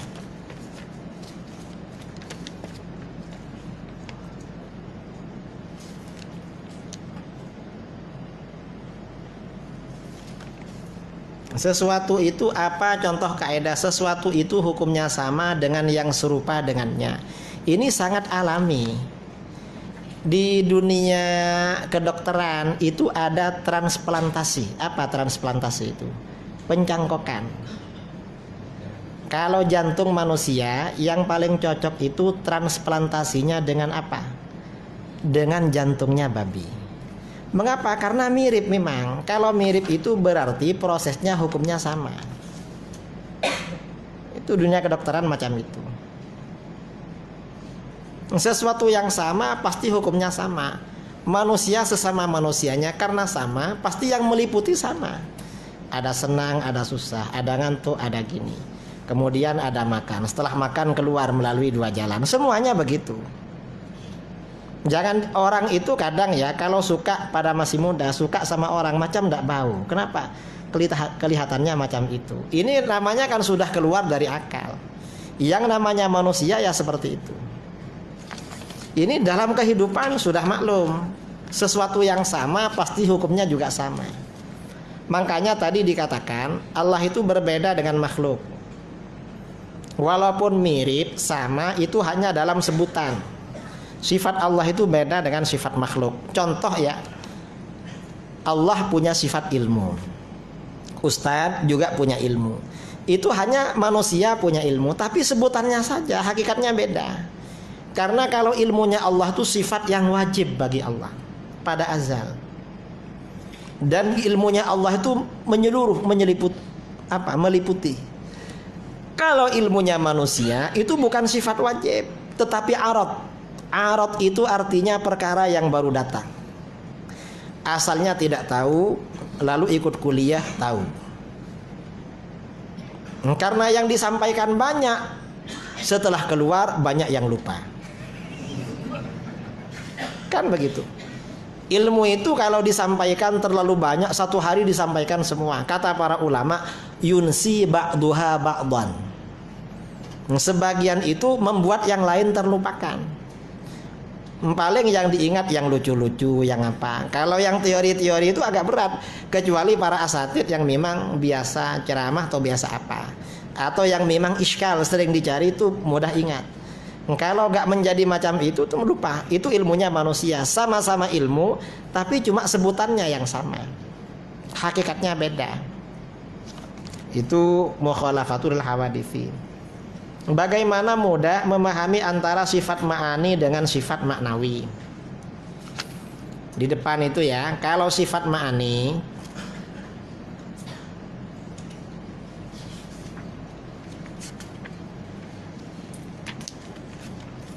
muka surat 134, yaitu sifat-sifat yang menetap pada apa yang disifati dan melahirkan suatu hukum. Misalnya sifat kudrat artinya kuasa. Contoh ya, ma'ani pada manusia. Ilmu dan kudrah itu sifat ma'ani. Ma'ani itu artinya sesuatu makna. Makna itu artinya menetap. Kalau manusia menetap kepada benda tapi tak kelihatan. Misalnya ustadz ini alim, dilihat ilmunya, kelihatan apa enggak? Enggak kelihatan ini. Itu makna memang enggak kelihatan. Bukan barang konkret, tapi barang abstrak. Makna itu kan sesuatu yang abstrak ya, bisa dita'akul, dipikir-pikir tapi gak kelihatan. Baru kelihatan asarnya ketika ustadz itu ceramah, oh ini alim, ini kelihatan. Nah yang tidak disampaikan orang mereka-reka, mikir-mikir, ini ustadz ceramahnya macam ini terus, apa yang lain tak punya. Mengapa begitu? Karena makna tak kelihatan. Itu namanya ma'ani ya. Kalau secara mudah, makna itu artinya sesuatu yang abstrak. Abstrak itu kan lawannya konkret kan. Kalau konkret kelihatan, misalnya ini konkret.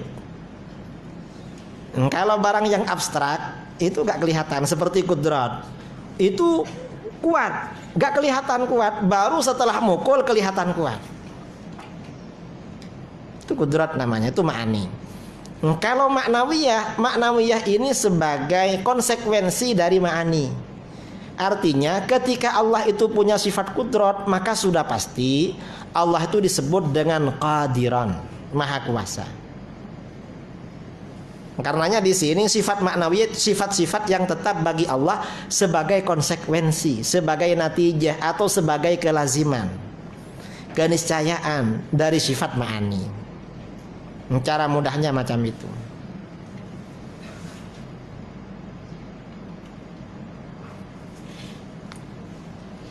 Ada lagi?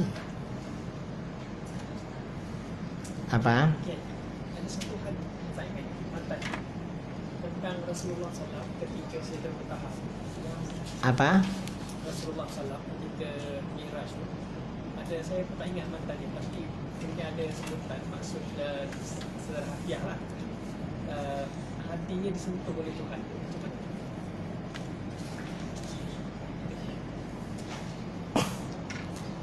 Itu kalaupun ada, kalaupun sahih itu perlu ditakwil. Artinya Allah memberikan sesuatu kepada Rasulullah. Tidak bisa diartikan secara zahir seperti itu. Contohnya, misalnya penciptaan Nabi Adam. Allah berfirman, contoh masalah tangannya. Ini kan masalah tafwid dan takwil. Kalau menurut Wahabi, Tuhan itu ada tangan. Ketika mereka ditanya, tangan Tuhan ada berapa? Jawabannya berbeda-beda. Mengapa? Karena satu ayat ya, ada yang menjelaskan tangan Allah itu bentuk mufrad, yadullahi fawqa aydihim. Ada ayat yang menjelaskan tangan itu ada dua. Ma manaka antas juda lima khalaqtu biyadai. Apa yang menghalangi kamu untuk bersujud pada apa yang aku ciptakan dengan kedua tanganku? Berarti tangan Tuhan ada dua. Kemudian ada lagi ayat yang menjelaskan tangan bentuk jamak. Was sama abanainaha bi aidin. Dan langit kami bangun dengan beberapa tangan. Satunya mufrad, satunya musanna, satunya jamak. Kira-kira tangan Tuhan ada berapa? Kalau diartikan secara zahir. Kalau diartikan tangan Tuhan itu banyak, konsekuensinya betapa jeleknya Tuhan. Orang itu kalau Tuhannya lebih dari dua kan jelek. Jangankan tangan, jari-jari ini kan ada 5. Orang kalau punya uang, yang lain punya ringgit, yang kawannya punya 5 ringgit, satunya punya 6 ringgit, maka lebih bagus yang mana? Yang punya 6 kan? Orang jari-jarinya ada 5, lalu ada orang jari-jarinya ada 6. Kira-kira yang bagus yang mana? Yang 5 kan? Itu bukan dianggap keistimewaan, padahal lebih. Nah, kalau Tuhan tangannya banyak, maka bagaimana? Alangkah jeleknya. Makanya tidak diterima. Ini ditakwil oleh para ulama. Aidin itu artinya kekuatan. Kemudian ada Wahabi yang cakap tangan Tuhan itu ada 2, cuma semuanya ada di sebelah kanan. Mengapa? Karena ada hadis wakilta yadaihi yamin. Kedua tangan Tuhan itu kanan. Kalau ada orang tangannya di kanan semua, kira-kira handsome apa enggak itu? Kan enggak kan? Nah, bahasa-bahasa seperti ini diungkapkan itu bahasa Arab. Dalam bahasa Arab itu ada kalimat-kalimat majas untuk mendekatkan pada pemahaman agar mudah dipaham oleh orang-orang Arab. Orang-orang Arab pada waktu turunnya Al-Quran. Makanya perlu ditakwil seperti khalaqtu biyadai. Ini ditakwil. Allah menciptakan Nabi Adam bukan 2 tangan macam tangan manusia, tetapi artinya apa? Ada perhatian khusus dari Allah.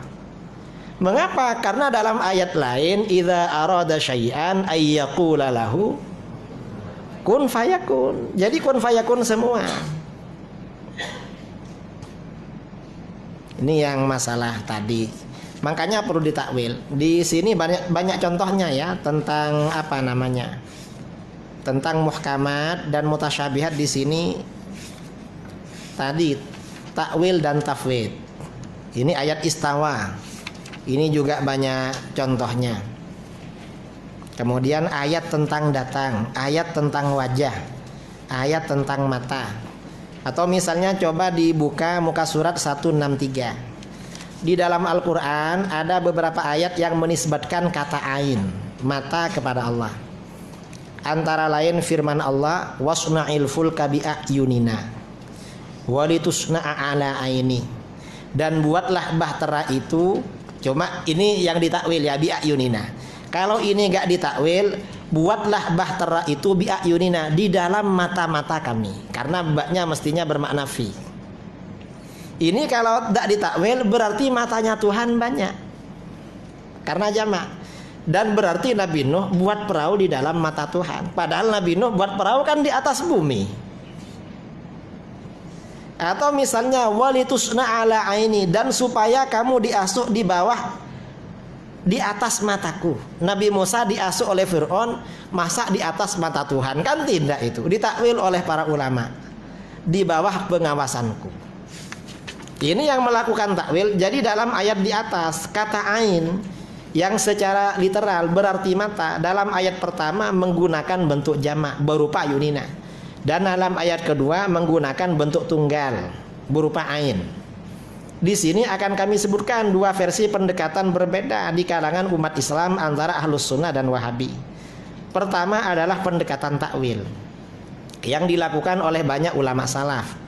Untuk ayat pertama kata ayunina yang secara zahir artinya beberapa mata kami, memiliki beberapa takwil dari kalangan ulama salaf. Ibnu Abbas menafsirkan dengan pengawasan kami, bihirasatina. Hasan Basri menafsirkan dengan penglihatan kami. Ar-Rabi bin Anas menafsirkan dengan penjagaan kami. Sufyan Ats-Tsauri menafsirkan dengan perintah kami. Sedangkan ayat kedua ala aini yang secara literal di atas mataku, ala aini kan di atas mataku, memiliki beberapa penafsiran dari kalangan ulama salaf. Ibnu Abbas menafsirkan dengan perintahku. Ad-Dhahhak menafsirkan dengan penjagaan dan pengawasanku. Hasan Basri menafsirkan dengan pengetahuanku. Qatadah bin Du'amah dan Ma'mar bin Al-Muthanna menafsirkan dengan atas kecintaan dan kehendakku. Ibnul Ambari menafsirkan atas cinta dariku. Ibnu Jarir At-Tabari menafsirkan dengan penglihatan, cinta dan kehendak dariku. Al-Azhari menafsirkan dengan kasih sayangku. Ini takwil semua. Kedua adalah pendekatan zahir atau literal yang diikuti oleh kaum Hasyawiyah dan Wahabi.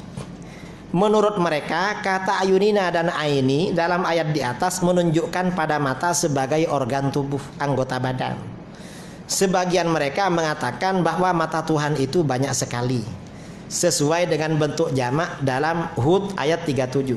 Sedangkan menurut Wahabi modern kontemporer mata Tuhan ada dua. Nah, pengaruh dari perbedaan penafsiran tersebut, Ahlus Sunnah wal Jamaah meyakini bahwa Allah melihat segala sesuatu dengan sifat basornya, bukan dengan mata sebagai anggota badan, dengan merujuk kepada ayat-ayat muhkamat yang dijelaskan sebelumnya. Sementara Wahabi berpendapat bahwa Tuhan melihat dengan kedua mata atau beberapa mata, dengan pendekatan literal dan mengikuti ayat-ayat mutasyabihat. Nah, pendekatan literal kaum Wahabi tersebut sangat berbahaya dan merusak pengertian ayat-ayat Al-Quran. Misalnya ayat pertama, apabila diartikan secara literal akan menjadi dan buatlah bahtera perahu itu di dalam beberapa mata kami. Berarti menurut Wahabi mata Allah itu banyak, dan Nabi Nuh alaihissalam ketika membuat bahtera ada di dalam beberapa mata tersebut. Pengertian seperti ini jelas tidak masuk akal, tidak sesuai dengan realita, di mana Nabi Nuh alaihissalam membuat bahtera di atas bumi dan mengarah pada anggapan bahwa Allah itu adalah jasmani. Ini bahaya. Sedangkan ayat kedua apabila diartikan secara literal akan menjadi dan supaya kamu diasuh di atas mataku. Berarti menurut Wahabi Nabi Musa alaihissalam diasuh di atas mata Tuhan. Pengertian demikian ini jelas tidak masuk akal, tidak sesuai dengan realita kehidupan Nabi Musa alaihissalam di istana Fir'aun dan mengarah pada anggapan bahwa Allah itu berupa jasmani seperti halnya makhluk, makanya ditakwil-takwil. Ini Al-Quran, apalagi hadis tadi. Al-Quran saja oleh para ulama salaf ditakwil. Karenanya kita perlu ya para asatid melengkapi kitab-kitabnya dengan kitab ulama ahli hadis. Untuk masalah ini Imam Baihaqi punya kitab Al-Asma wa Sifat.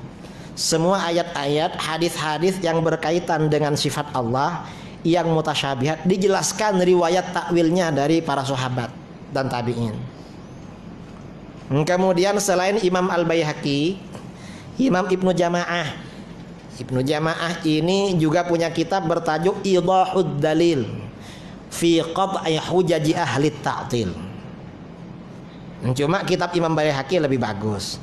Kemudian Imam Fakhruddin Ar-Razi juga punya kitab Ta'sisut Taqdis. Ta'sisut Taqdis ya, mengasaskan penyucian Allah. Semua ayat-ayat, hadis-hadis yang mutasyabihat disebutkan cara pentakwilannya serta dasar-dasarnya. Insya Allah kalau punya kitab-kitab itu fahamlah. Ini perlu. Kemudian ini ada soalan lagi.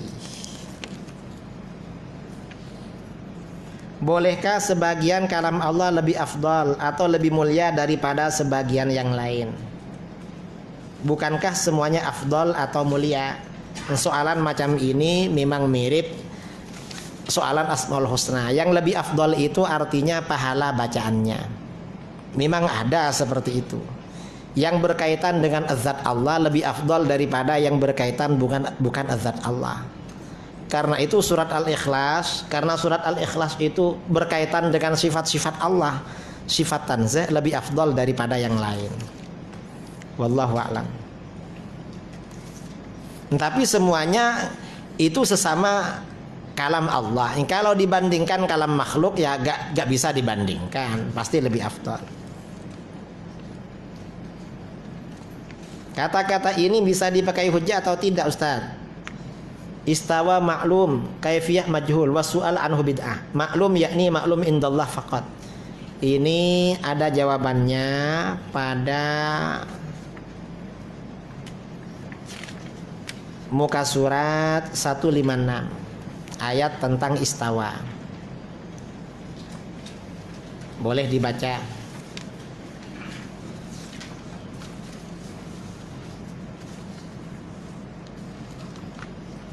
Manusia yang menganiaya diri sendiri hanya akan masuk surga dengan syafaat.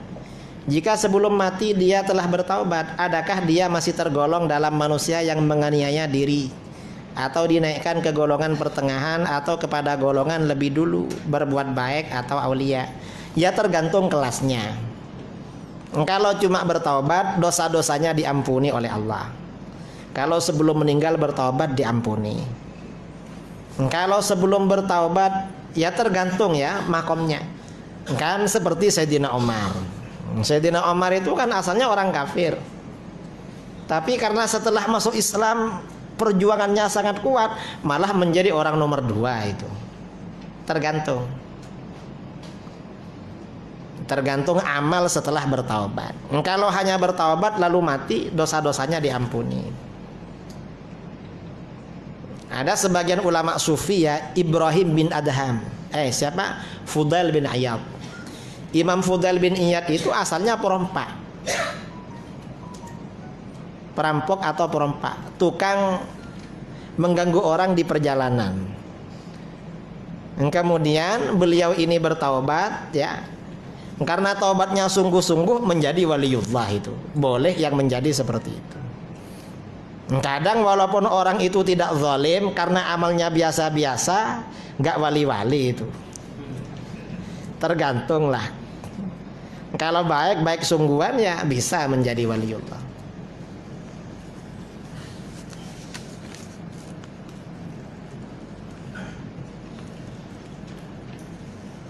Jadi ini tergantung amalnya. Kalau orang sebelum meninggal itu bertaubat, itu menghapus dosa. Atau sakit menghapus dosa. Kalau masalah ketinggian derajat itu perlu beramal. Beramal seperti itu macam mana amalnya?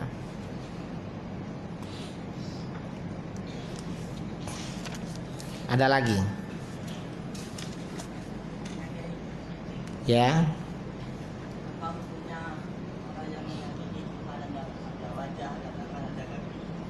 Itu ya, kalau tajsimnya sharih itu kafir. Oh, kalau ada orang mengatakan Tuhan punya kaki tapi tak sama dengan kakinya makhluk.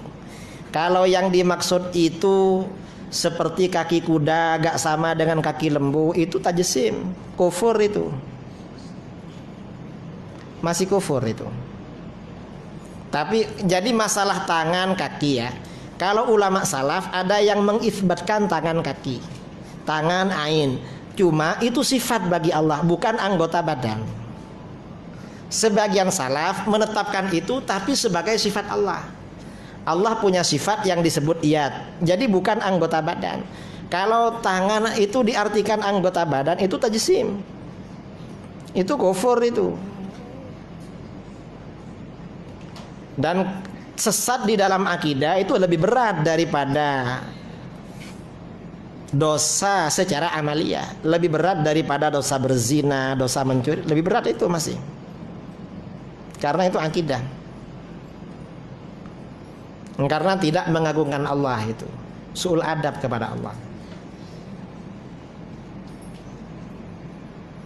Ada lagi?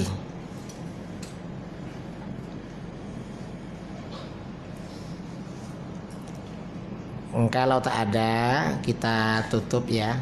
Karena memang kita sampai setengah 1. Lepas ini sholat zuhur. Mudah-mudahan bermanfaat. Dan ini yang saya baca memang yang penting-penting. Sebenarnya penting semua. Cuma karena yang kita baca ini berkaitan dengan isu-isu semasa di bumi Melayu. Melayu ini Indonesia, Malaysia, Singapura, Brunei. Itu bumi Melayu memang. Ini banyak ini cabaran dari Wahabi, maka itu yang kita baca. Sebenarnya kalau dibaca semua lebih bagus. Cuma kalau dibaca semua sehari tak selesai. Jadi ya mungkin nanti boleh dibaca sendiri, atau mungkin sebagian asatid membentangkan hal-hal macam inilah di mana-mana, karena ini sangat penting. Mari dari saya kita baca tasbih majelis. Subhanakallahumma bihamdik, asyhadu an la ilaha illa anta, astaghfiruka wa atubu ilaik. Kurang lebih mohon maaf. Assalamualaikum warahmatullahi wabarakatuh.